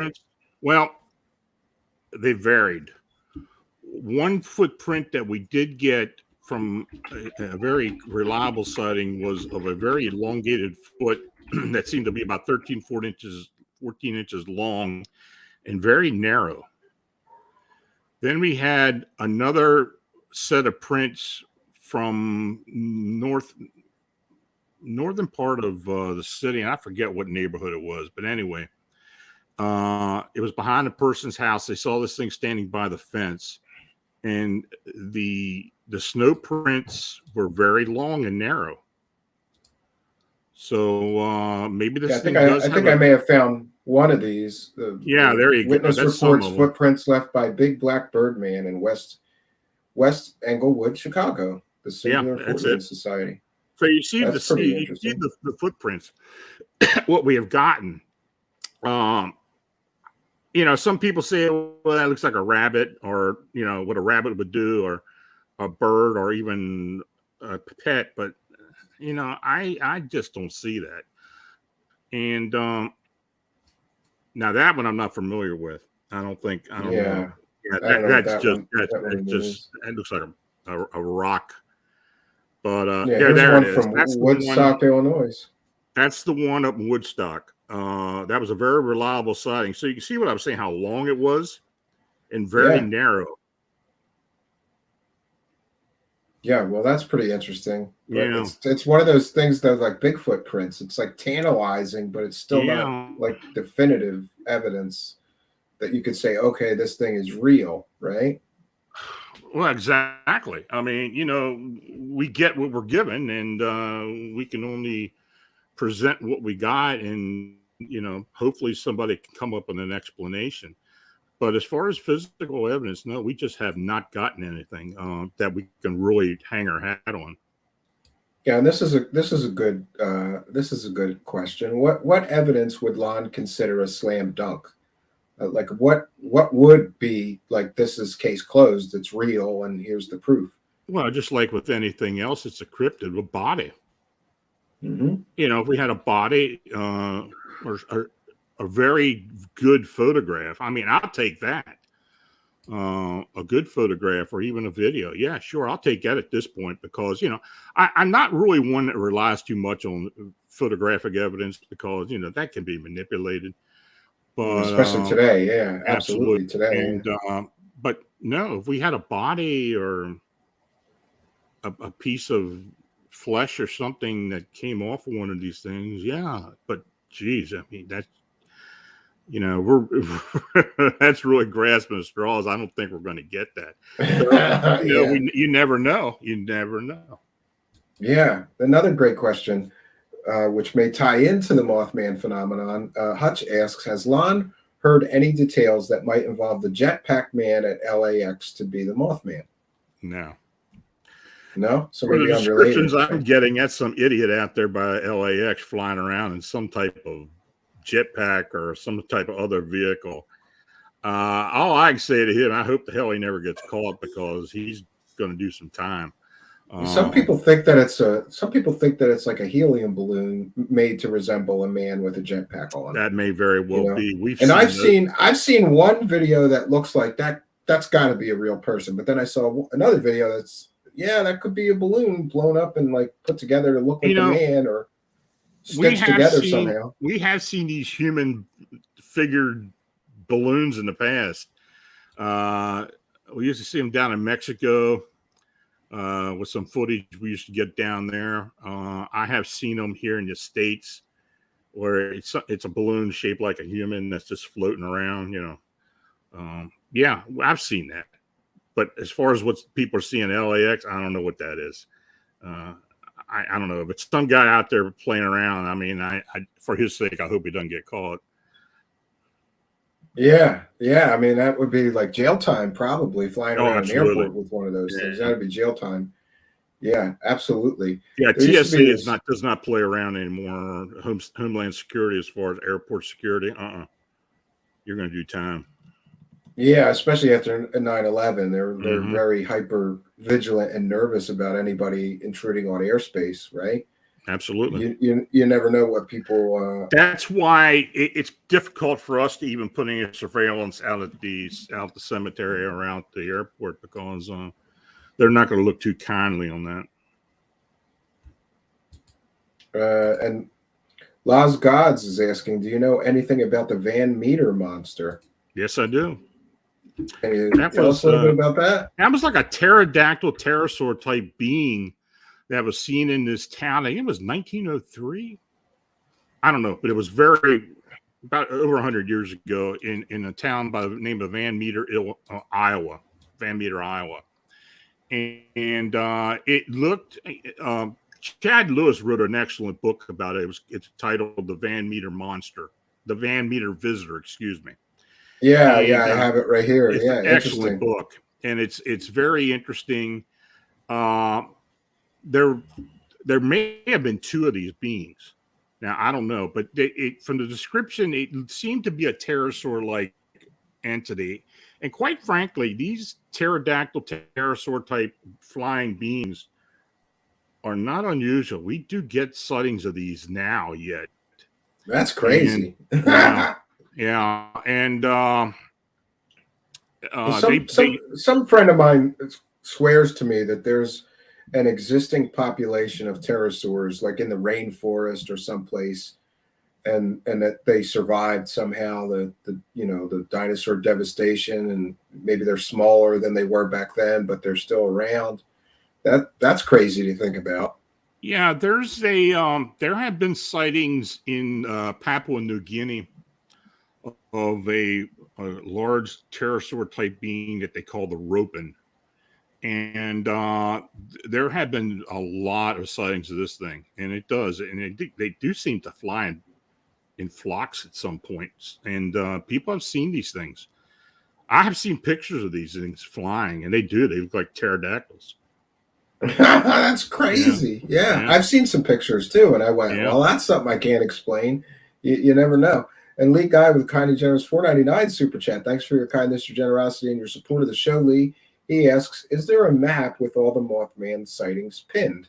That would be kind of helpful. If you go to my website, phantomsandmonsters.com, and you click on either the link that has the sightings listed or the interactive map link, it'll take you to the map it'll take you to the interactive Google map where I put all the sightings on. Oh, that's interesting. Yeah. I'm trying to find it here. Let me get to I'll share screen here. share your website and just again so people can On the contact right you hand or side of the website. If you do, yeah, we scroll right down there. It'll say either interactive map or it'll have the Chicago, Lake Michigan Mothman sightings. You went by it. It's up further. oh I'm sorry It's about up that. near the top. Yeah. I'm a little visually impaired here. I have a no Right there. I do I have Right around a there. okay. Confidential, donate to Phantoms and Monsters, Chicago, Lake Michigan, winged humanoid flying entity sightings and encounters. This one? Yep. If you Oh, scroll that's down, interesting. there'll all be a link to the map. I think you went by it. Okay. It's near Sorry. the top. I'm pretty sure it's near the top. Oh, yeah. Yeah. The second link there, it says cryptid flying humanoid. Yeah, that's it. Second one. Interactive map. That's Yeah. it. You got, Yep, that's it. that's so funny that somebody asked and you actually did this. Yeah. You have an interactive map of Mothman sightings in this area. That is crazy. And we zoom out. Yeah, all within, you said it was a 250 square mile area that all these sightings are. Yep. Wow, look at all those sightings. That is crazy. That many bat-winged being observed, right? And you have a breakdown, winged humanoid observed. Mm-hmm. Yeah, that is crazy. Crazy. Oh, I'm sorry. You know what? It went to another page. I'm looking at it, but the audience is like, what is he talking about? Sorry about that, folks. I didn't realize. So here is the interactive map. You could scroll out and see all of these, and they're all pins, and they have what happened. Yeah. Report of a winged being. We have humanoid. And if you click on the pin, it'll take you to the full description of the sighting and the link. Oh, that's interesting. Yeah, October 31st, 2020, a group of friends in Waukegan see a pair of bright red eyes nearby bushes in a local state park. When they investigate, they hear a strange sound and they observe a 7-foot tall winged humanoid that ascends skyward. That's crazy. So you have descriptions of each of these too. And of then each at encounter. the bottom, there's the link to the website too, where it has the actual description and the link. Yeah, interesting. Yeah, so if you guys are interested in hearing more about all of these encounters, they're all detailed here. And I'm going to go on over to our live chat. I'm putting a link to that interactive map in the live chat. That's something that I would have fun with, looking into all of that. Very, very interesting. But I wanted to see, I could show you have some pictures of the creature on your website. Mm-hmm. And that's interesting as well to see. But yeah, you said that some sketches made up by some of the people who have done this. That was one of the original sightings, but I think that was actually a butterfly, if I'm be honest with you. Well, at least you're an honest guy. Yeah, I was just about to say, it looks like a moth or something. Yeah, you know? We're trying to figure out how that, was even taken. But I don't know. It was taken by. And you've got all the interesting, and you've got all the reports of things taken on the website as well. There. All listed there. So they're listed there. Plus, they're also listed at our team website, which is cryptidhunters.org. Wow, look at all these reports. This is crazy. That many reports of winged humanoid. Just in the Chicago land. Yeah. Imagine what's going on all over the country, right? Have you heard reports that's happening elsewhere, or is Chicago really the epicenter? Well, that's where most of the sightings have, but we've had worldwide sightings. Jeez, it never ends. Look at how many sightings. That's crazy. Yeah. I love some of the artist depictions of this thing. That is creepy as hell. That's probably why I'm fascinated, and so many people are fascinated by it, because it's just bizarro that so many people are seeing this thing. There's got to be something to the phenomenon if this many people are seeing that. Well, you would think they can't all be owls. Yeah, all the same descriptions, same scenarios. It is, and that's why this is this whole ordeal has has become so fascinating because of so many different people from different levels just reporting the same thing. Oh, Spooky with a great question asks, is there a link between UFO sightings and Mothman? O'Hare 2006 comes to mind. So are people seeing UFOs while they're seeing this thing? Yeah, we've had 2 UFO sightings in association with these things. Yeah. In fact, we had one Interesting. just a couple months, about 4 or 5 months ago, a security guard in the south part of the airport where they're doing construction. He had a boomerang shaped UFO show up at the same time this winged being did.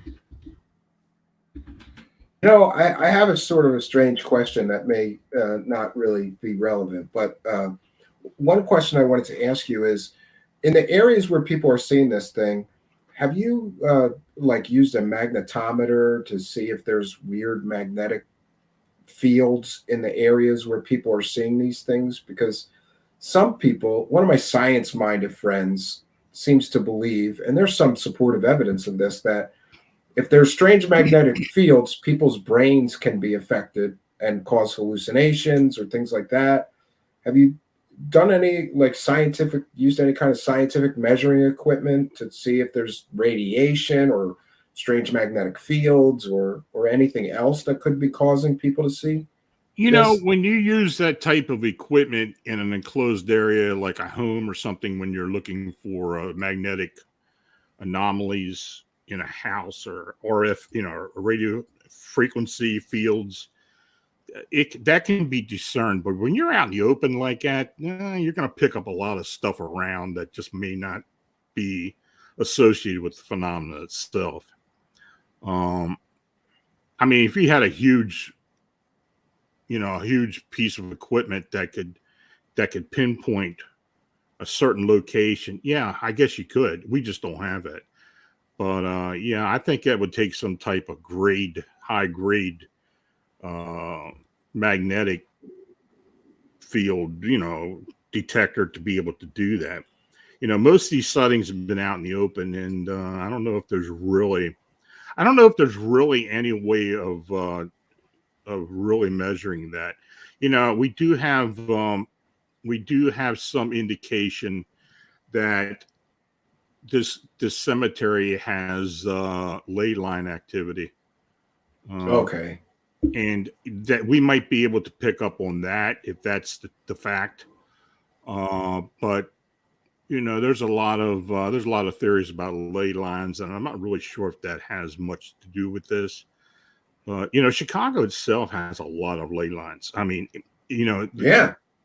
From the lake on westward, there are literally dozens and dozens and dozens of these ley lines that extend out.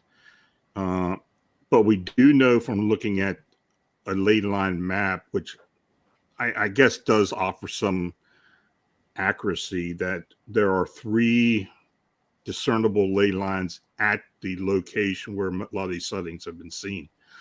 But we just haven't measured any of that as of yet.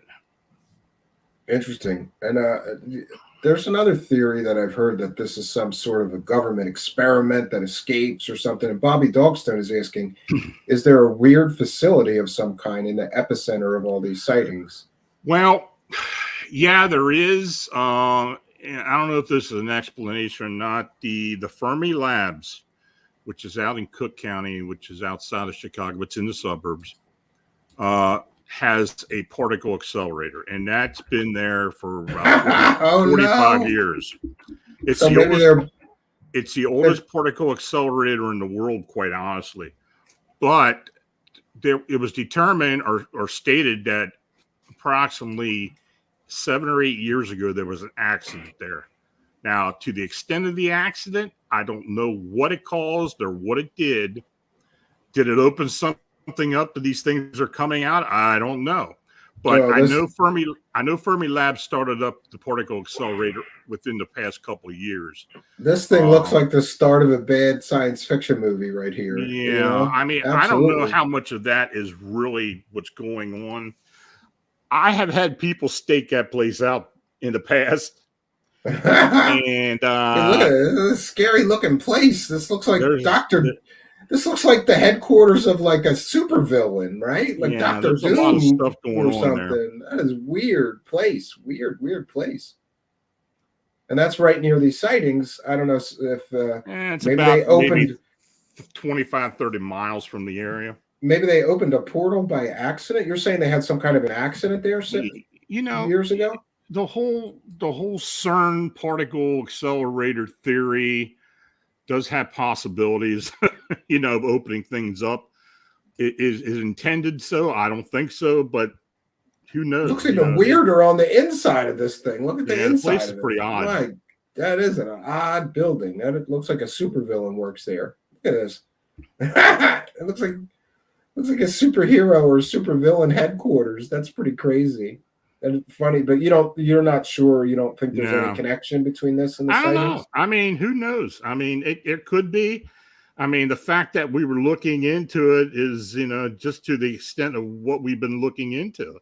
I mean, there's, we get all kinds of theories, but we look at every one that we get, and it's just another one on the pile. Interesting. Yeah. Yeah, this is another strange twist to the story. This a particle accelerator being right nearby there, because who knows what kind of experiments those people are doing. CERN's a little scary to me, because then they say there's like, well, there's a 1 in a million chance that we'll open a black hole and destroy the universe if we run this experiment, but it's a very small percentage. It's a little scary that they're just like, let's roll the dice. We could destroy the universe. I think some things they rush into. It's like, just because you can do something doesn't mean you should do something, because who knows, right? What this stuff is doing. I agree with you. You're like playing with fire. Like, we'll just smash these particles. We might cause a black hole to, suck the universe away, but. Mark Tirana is asking, is there any large underground bodies of water in the areas of these sightings? I'm not sure what the relevance of that is, but it's interesting. Well, of course, you've got Lake Michigan, and Chicago's got a lot of rivers. There are some ponds and such, but the groundwater level underneath the city is very high.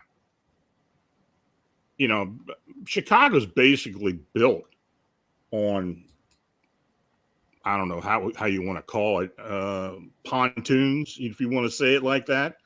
A lot of infrastructure had to be put into it when they originally started building it. I think the area originally had a lot of swampy area, a lot of water bogged area.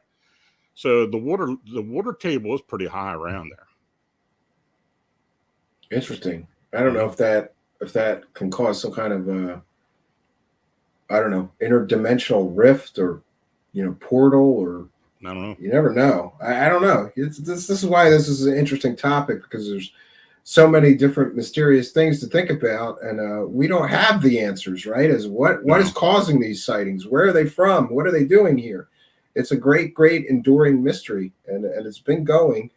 Do you believe that people have seen the Mothman throughout history, more than just the Point Pleasant sightings when it got popularized in popular culture? Yeah, the winged humanoids, for the most part, have been seen throughout history. There's some reference to them. Them looking like moths, I don't know, But as far as a human-like figure, humanoid-like figure with wings, yeah, that's pretty well documented throughout history.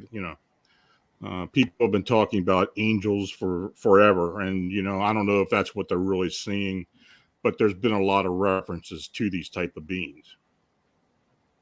Interesting. And Spooky is asking, has Lon ever had a personal experience with a cryptid or UFO? You mentioned that you saw two. Can you explain to us your sighting of it? You said you saw a winged creature. Maybe that's why you got so obsessed with this thing, right? Because I think it has a reason as to why I was pointed into the direction of this. That's just personal feeling. But anyway, in 1988, I had been at an exposition in Baltimore. It's a Boy Scout exposition, actually, in Timonium Fairgrounds. A friend of mine who I went to school with and was in Boy Scouts with was there with his troop.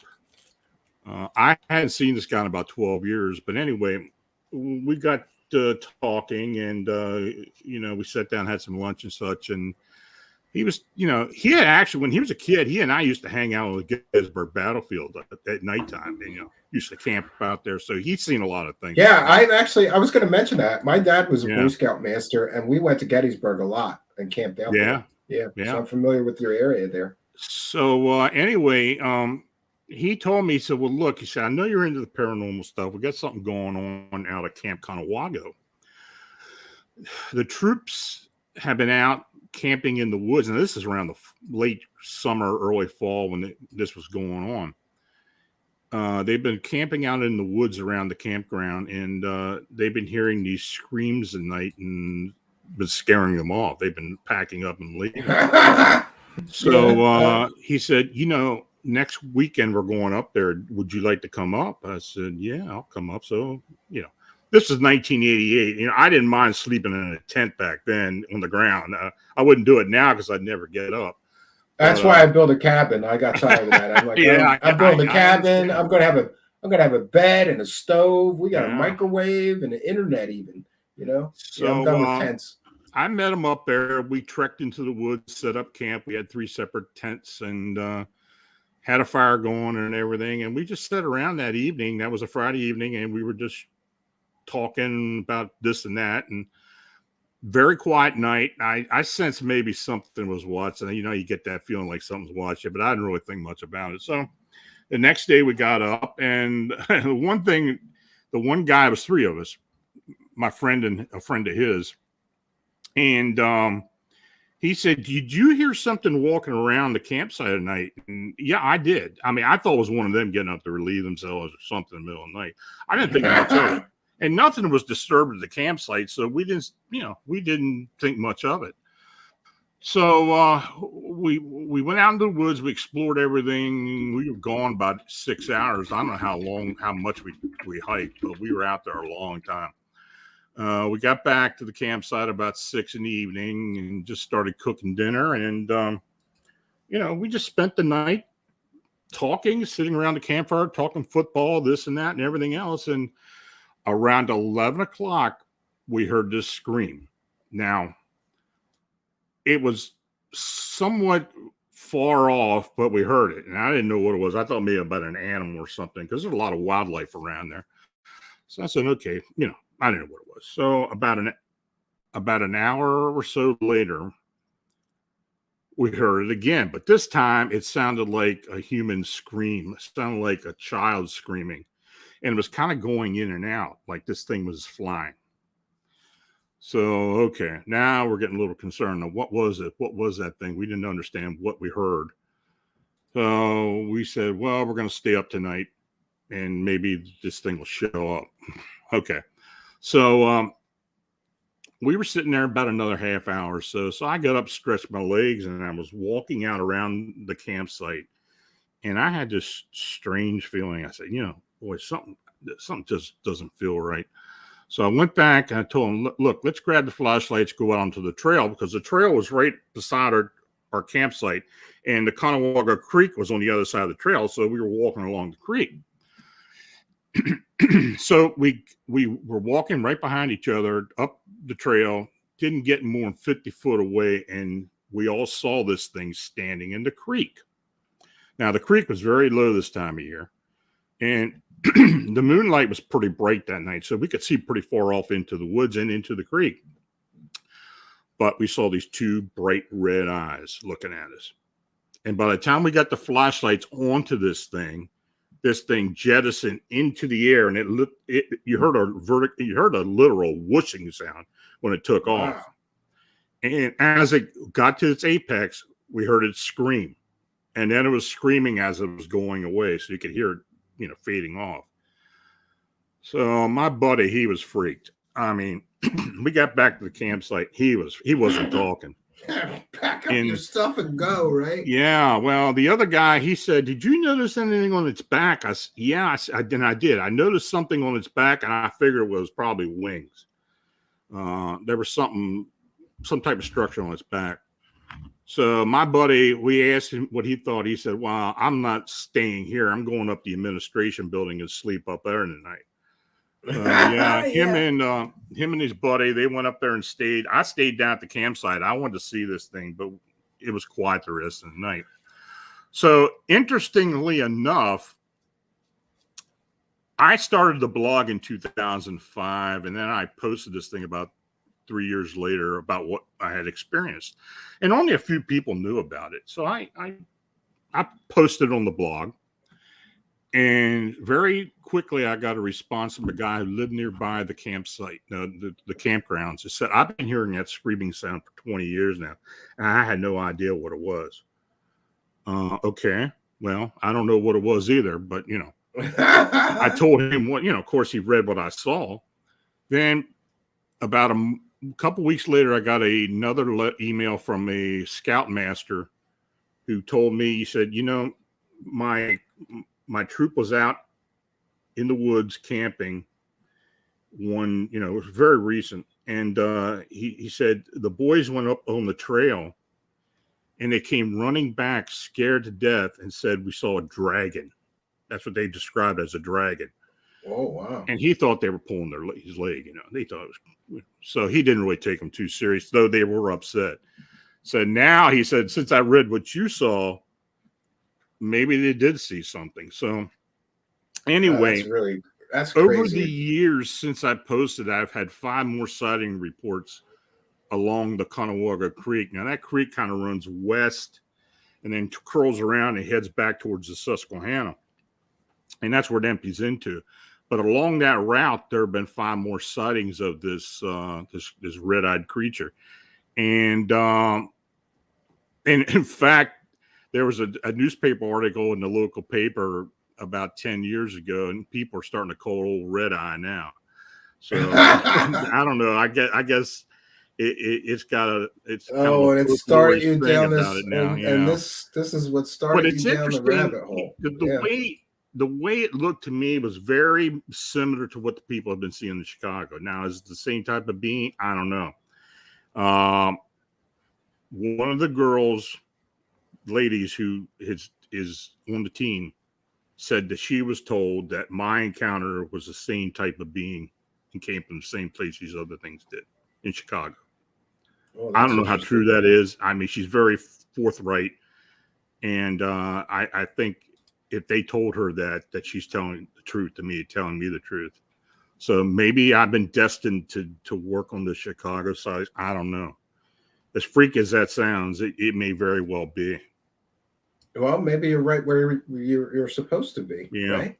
Yeah, it's weird. Maybe it appeared to you because it said, "I need a good journalist that is going to go investigate me." And yeah, you never know. But listen, we're approaching 2 hours, so I don't want to keep you too long here. I want to thank you for taking the time. I'm always happy when we can get an expert on these issues to come here and help us maybe shed some light on what has been an enduring mystery for so long. Well, there's no experts in this field, but I'm glad to help and to disclose what I can. Yes, and I mentioned to everybody that there's a link in the description of the video so you can get Lon's books. I'm going to buy a couple myself. I have one of his books on aliens, but not all the other ones. A pretty prolific author, so please do support our guests and go and check out his books. I sure enjoyed his alien books, so I'm sure that you'll enjoy all of his books. And hopefully you'll come back. Maybe we can come back and talk Bigfoot or aliens or some of that other stuff. I'd really like it. Anytime. All right. Well, thank you for doing this. I appreciate it. You have a great evening, Mr. Strickler. You too. Okay, you take care. All right. Bye-bye. All right, friends. Well, what an amazing talk on an amazing topic. This is something I've been interested in for so long. I love the story of Mothman because it's such an incredible mystery. What is this thing? What is it doing here? And look at that Chicago map. There's 150 people seeing these things. That's crazy. An enduring mystery will endure, right? But I'm hopeful that someday we'll still be able to get some answers about this thing, right?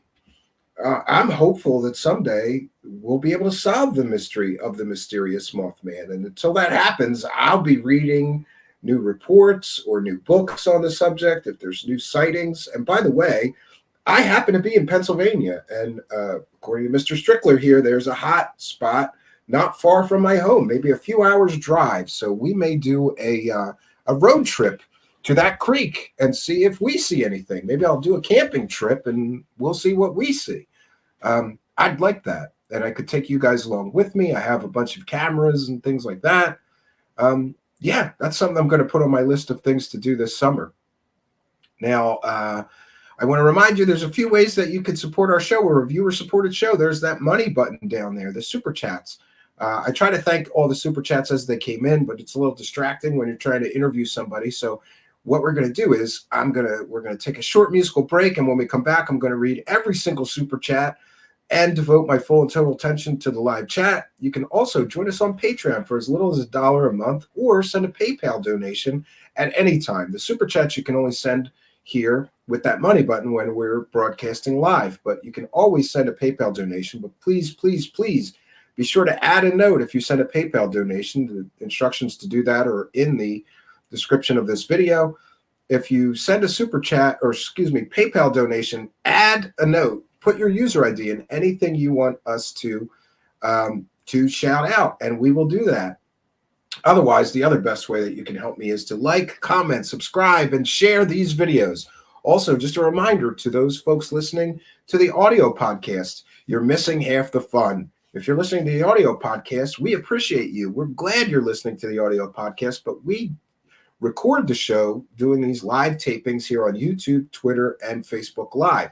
So go on over to YouTube, put Truthseekers in the search bar, look for me, the strange guy with the glasses. That would be your host here, Stephen Cambion.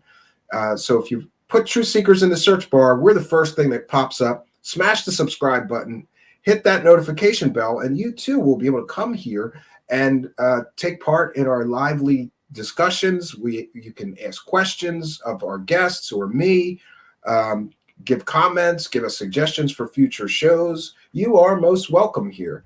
And we have Caleb Foster with a kind and generous $5 super chat saying, love the shirt, love the show, keep on rocking it, Stephen. Thank you for your kindness, your generosity, and your support. So here's what we're going to do.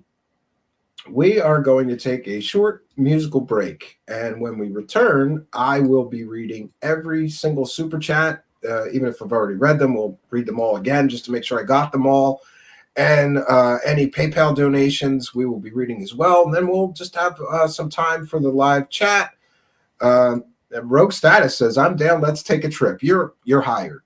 You're welcome to come with me. Rogue Status is right near me. So I think that sounds like a fun trip. Rogue Status, we'll get some beer and maybe find some pizza. Yeah, supplies, and we'll go look for Mothman. I'm already going to go look for Bigfoot this summer, so why not go look for Mothman as well? Thank you for your kindness, your generosity, and your support of the show, Rogue Status. For once, he didn't bust my balls when he sent a super chat. So here's what we're going to do. We're going to take a short musical break, and when we return, we're going to read each and every single super chat, make sure we got them all, and I will devote my full and total attention to the live chat. We will be right back.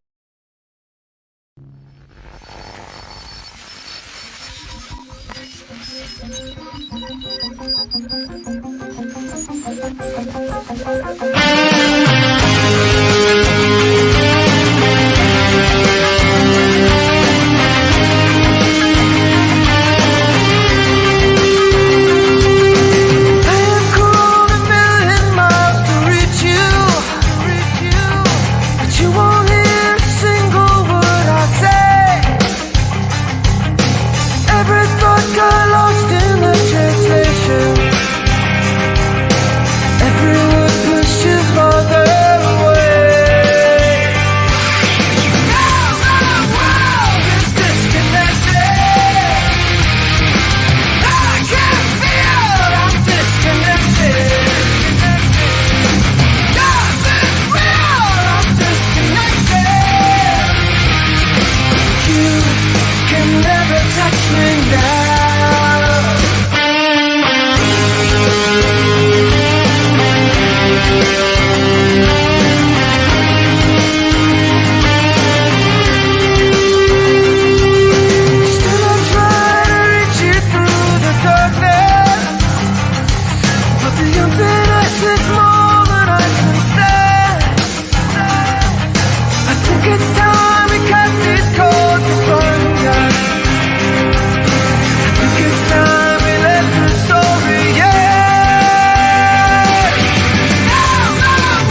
It's time we cut these cords and burn them.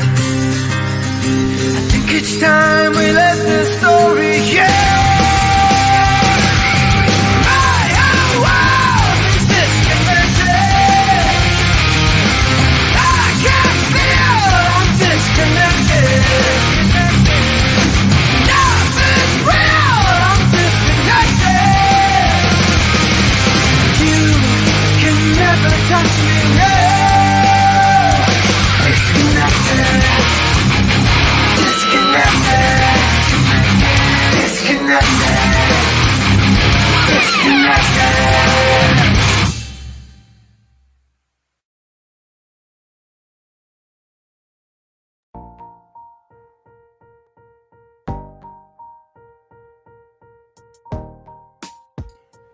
And we are back, friends. Greetings and salutations. I want to thank all of the kind and generous super chatters tonight. We're going to check in with that and see if we can not read them all again. Sometimes I miss one. It's very important to us here that we read every single super chat and thank every single person who is, of course, helping us to continue our journey here on the show. You guys all give me an attitude of gratitude, and I really appreciate your support. Let me check in with the super chats, and we're also going to check in with the PayPal donators. Warms my heart. There's people all over the world throwing a few bucks in our hat and helping us to continue this journey. Really, really thank you very much for your kindness, your generosity, and your support of the show. So I'm checking the PayPal donators. I don't see any new ones, though Spreaker just paid us. So praise the cash for that.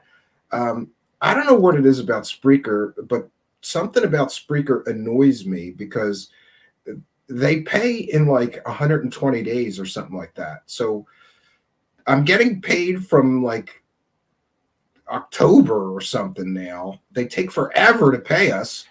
But hey, money's money. If it comes slow, at least it's still money. So I guess I shouldn't complain. We'll go over and check the super chats now, and I'll make sure that we read every single one. I'm just going to run through them again because we got a whole bunch of them tonight, and I do not want to miss a single super chat. So 1 second, I'm going to share this super chat breakdown. So Rogue Status, we'll start from the bottom then. Okay, so for tonight we had Sidvish with a kind and generous Norwegian crowns, 200 Norwegian crowns. Wow, thank you, so generous of you. Says, just because I have not fallen asleep yet, give Carrie a $5. I'll do that. Stephanie Jackson says, Stephen Cambion, you got to do a photo shoot. I don't think anybody wants to see me do a photo shoot, but thank you for your kindness, your generosity, and your support, Stephanie Jackson. Jesse Singer with a kind and generous $5 super chat says, thanks for a great week of content, Stephen. Yeah, it's been a fun week. I'm really enjoying myself this week. Area 503 with kind and generous $5.03. That's kind of his thing, 503. Says, thanks for the interesting conversation, you two. I love getting multiple views and opinions.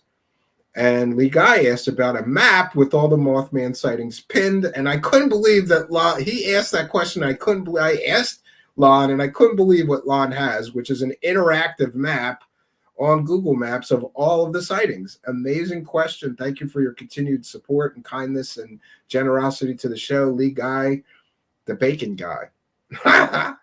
Andy Kurtz, kind of generous, $4.99. Have you heard of the pyramid in Lake Michigan? Strange electro manifestations, compass, etc. Andy Kurtz, I'm going to put that on my list of things to look into. And I'm sorry if we missed your chat during the interview. Maybe you wanted to ask Lon that. I will email him your question and see what he says and report back to you if I get an answer from him about that. Caleb Foster with a kind and generous $5 says, love the shirt, love the show. Keep on keeping on, Stephen. Thank you very much. And Rogue Status finally with a $5 super chat saying, I'm down, let's take a trip. He's in trouble now because now he's on the hook. He's got to go look for Mothman with me, right? He's got to go look for Mothman with me. So what we're going to do now is I'm trying to pop this out. There we go. We're going to pop out the chat. We're going to share the live chat. I'll take comments, questions, suggestions for future shows, and interact with you guys here in the live chat. We'll get the chat up on our screen here. There we go. So questions or comments for me, please put them in all caps. Lord Ludicrous Plaid says, been a good week of fun with interesting topics and fantastic conversations. Yeah, this is exactly why I started a show, Lord Ludicrous, because if I have an intense interest in a subject, like let's say, for example, Mothman, I mean, if I didn't have a show, I can't just call up some of the authors and experts on the Mothman and pick their brain for 2 hours. But this show, you know, the microphone here is my passport. It gives me a passport into these people's worlds, right? It lets me have access to some of these experts, and it also lets me take you all with me, which I'm pleased to do. You all get to come here on a journey. Rogue Status says, I saw a big-ass wolf in the Poconos when I was little, but officially no wolves in PA then. Yeah, Rogue Status, there's huge coyotes. They're not wolves, but they're coyotes near my cabin. But they're too big to be coyotes. They look like wolves to me. And a park ranger, I asked him about this. There's a state park right next to the cabin, and I saw a guy and, one of the park rangers, and they deal with the wildlife. So I went over to him and I said, excuse me, I keep seeing these huge, they look like wolves, but there's not supposed to be wolves here, is there? And he said, no, those are coyotes. But they may have interbred with either wolves or with domestic, bigger, like a big species of domesticated dog, which causes them to be huge. I've seen regular sized coyotes. These things near my cabin look like wolves to me. They look like gray wolves. They're huge. So maybe that's what you saw, Rogue Status, is a coyote that interbred somehow with one of these other species in the area. And that's what causes them to be so big. At least that's what the park ranger told me.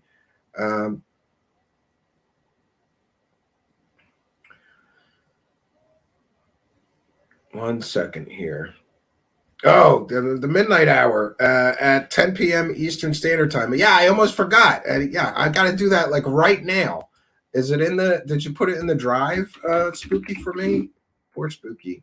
I'm such a terrible show host. I'm like, I have to give Spooky admin access because here's what happened, just so everybody understands.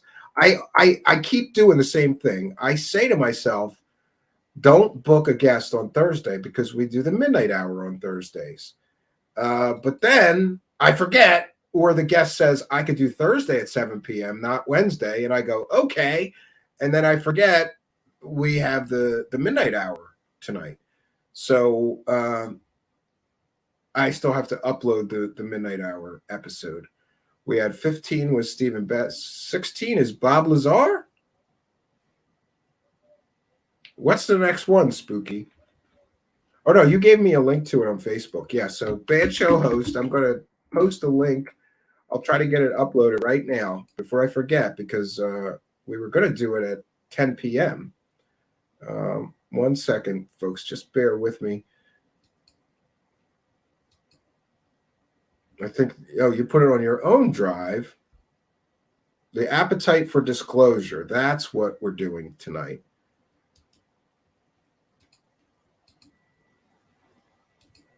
No, I'm going to have to do this. I'm going to have to do this off air because it's not letting me download it, Spooky. It's letting me look at it. Yeah, I don't know if you didn't put it in the normal My folder, right?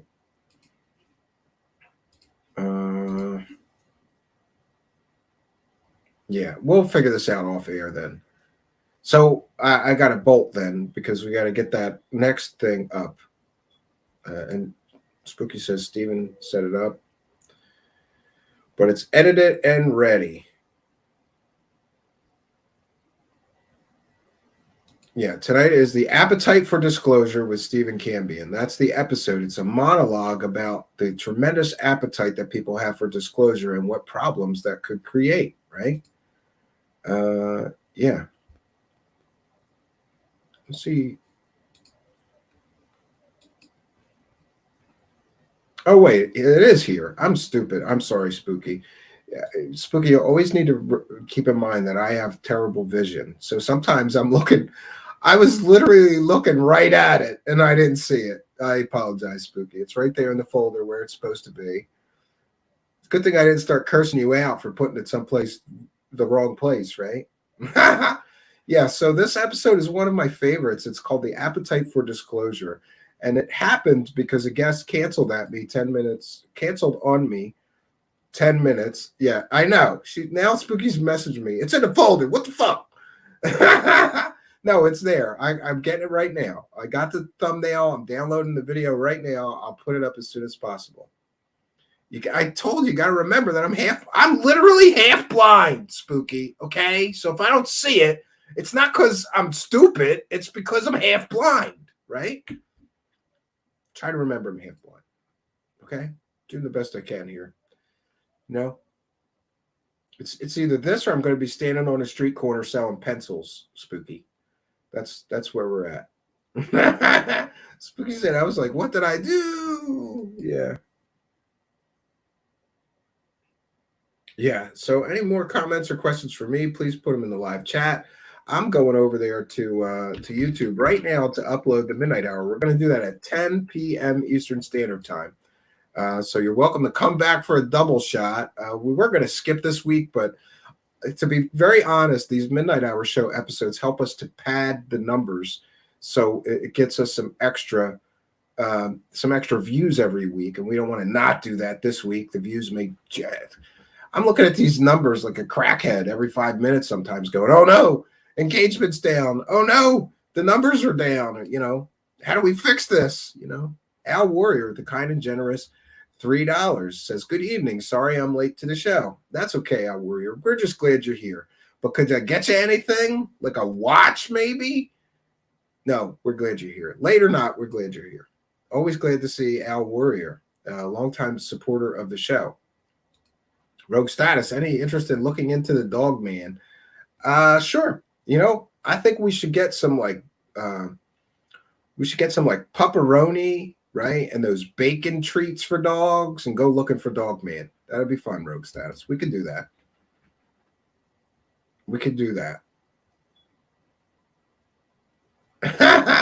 Spooky says, I make Steven work hard, guys. Sorry, I'll cut him some slack. I know. Spooky's always like, why don't you do an extra stream tonight? Because, like, sometimes we'll have finished the show for the day, but then something happens, you know? Like, oh, do an extra show. Go live right now. Like, come and guest on my show, right? Spooky's got her own show now over there, co-hosting Butt Stuff with BJ's. That's the pinnacle of the fun, right? Ash Dobbs is here, the kind and generous $5, saying thanks for the show. Night all. Thank you for kindness, your generosity, and your support of the show. I appreciate it. Moonlick, has the room gone mute or did I black out again? Well, I don't know what's going on in Moonlick's life, but he's having a little trouble focusing, right? And Spooky says, not just butt stuff. Yeah. Well, yeah. What else are you doing? You're doing this out of context CW and you're streaming video games, right?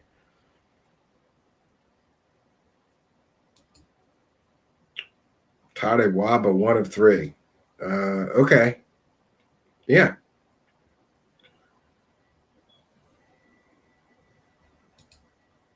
Walter Corbin says, nothing, setting here, doing time card for next week. Well, I'm glad that you could listen to us while you work, right? That's a good thing.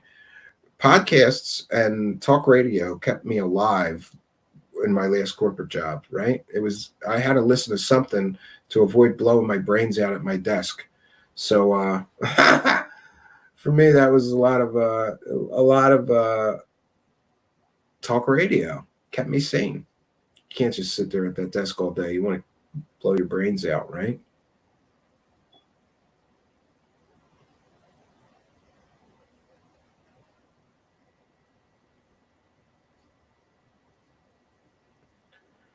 Mark Robertson is here and says, just in, hi at all. Good to see you here. Good to see you here. Al Warrior woke up from a nap. You were sleeping instead of watching my show? I'm very disappointed in you, Al Warrior. You should nap after you watch my show, right? We need all the listens we could get, right? Where will you do the midnight hour, Aaron Flores? It'll be right here on. It'll be right here on this channel, but I'll post it to Facebook as well. I know Aaron is sometimes in the Facebook comments watching on Facebook Live, so we'll be doing. Oh no, it won't be on Facebook Live, but I'll post the YouTube link on Facebook so that you're sure to be able to get it. Yeah, the midnight hour tonight. The midnight hour show will actually be at 10 p.m. because I don't want to stay up till 2 a.m. tonight. So we're doing it at 10 p.m. And you're welcome to come here. I'm going to be in the live chat. I'll be doing some other work, but I'll be paying attention to the live chat. The Sixth Sense says, I still to this day listen to talk radio to put me to sleep. There's something about it. That's exactly what I do. I cannot fall asleep without some kind of noise going on or something to distract my brain. So Walter Corbett says, blow my brains out at home. I work from home. All right, then don't blow your brains out at home. Yeah, that would be bad, right? So I guess what we're going to do is I just finished downloading the episode of the Midnight Hour, and now I have to upload it. So I'm going to bounce on out of here and take a short break. I still haven't eaten anything today, and I'm getting hangry, right? Getting a little bit hangry. So I have a delicious dinner waiting for me, mahi, which I don't get to eat very much. I don't know, especially with these supply chain issues. Foods that you like I don't know, chicken or certain kinds of fish are becoming impossible to find, right? It's really crazy. So Spooky's asking me about tomorrow's show. I'll talk to you about that off air, Spooky. There's still things are in flux. That's all I could say. Things are definitely in flux, but we're working on that. So I'm going to bounce on out of here. We're going to get this. We're going to get this midnight hour show uploaded and ready for you guys. I will be in the live chat. It's 10 p.m. Eastern Standard Time, so y'all get a short break if you want to have a double shot of me. Who would have known that I would be that popular, right? No, I'm not. So, yeah, we shouldn't do two in one day, but we're going to today because reasons, right? Bobby Dogstone says, I just started a Twitter account to get your show. Yeah, well, you can hit the notification bell, but a lot of people don't get the notices, even when they hit the notification bell. I don't know why that is. YouTube is what it is. It's its own strange creature. So I apologize for that because people tell me all the time, I never get notices. Well, I am doing what I'm supposed to be doing. I don't know what's going on or why people don't get notices. Some things are beyond my control. So we just have to, the best thing that you could do is follow me on Twitter at Stephen Cambion. Every single show is posted a few hours before we do it. I'm trying to get better at that. Maybe I'll start posting them the day before the show happens so everybody knows. But a good rule of thumb is 7 p.m. Eastern Standard Time, Monday through Friday. But some days we're just skipping. So we may skip a day. I thought a lot about things. And, some weeks it's real easy to bang out 5 live shows. And then some weeks you got 3 good shows. And now you're going to need 2 filler shows to round out the week. And I don't like the filler shows. We do our very best with every show, but some of them just seem like, I'd rather do less shows of higher quality. So we may be, tweaking things and only doing, like 3 shows a week, 3 live shows a week, because the other issue is that I want a little bit more time for production videos. And it always seems like that stuff never gets done because I'm so busy doing the live show. We have some production videos in queue that I have to edit and research and do some things and do graphics and whatever for. So it just seems like I never get to those things. So we're trying to tweak things to get, to the sweet spot here. So what can I say, friends? I'm always happy when there's an audience. I can't tell you how happy I am that you were in mine tonight. I got to get to one of the world's experts on a phenomenon that I have been interested in since I was a child. And that would, of course, be the mysterious Mothman. And I got to take you all with me. That's the best part about this, It's a journey for me that I get to share with the rest of you. And I'm so pleased that I get to do that. Always happy when there's an audience. Like I said, tonight we had great numbers. I want to thank our amazing guest, Lon Strickler. We're going to definitely have him back. Interesting guy who has been researching cryptid creatures, phantoms, and monsters, and demons and aliens for 40 years now. I'm sure that there's a lot of knowledge there, and we would all benefit from him sharing more here. So we're going to reach out to him and see if he won't be a return guest soon.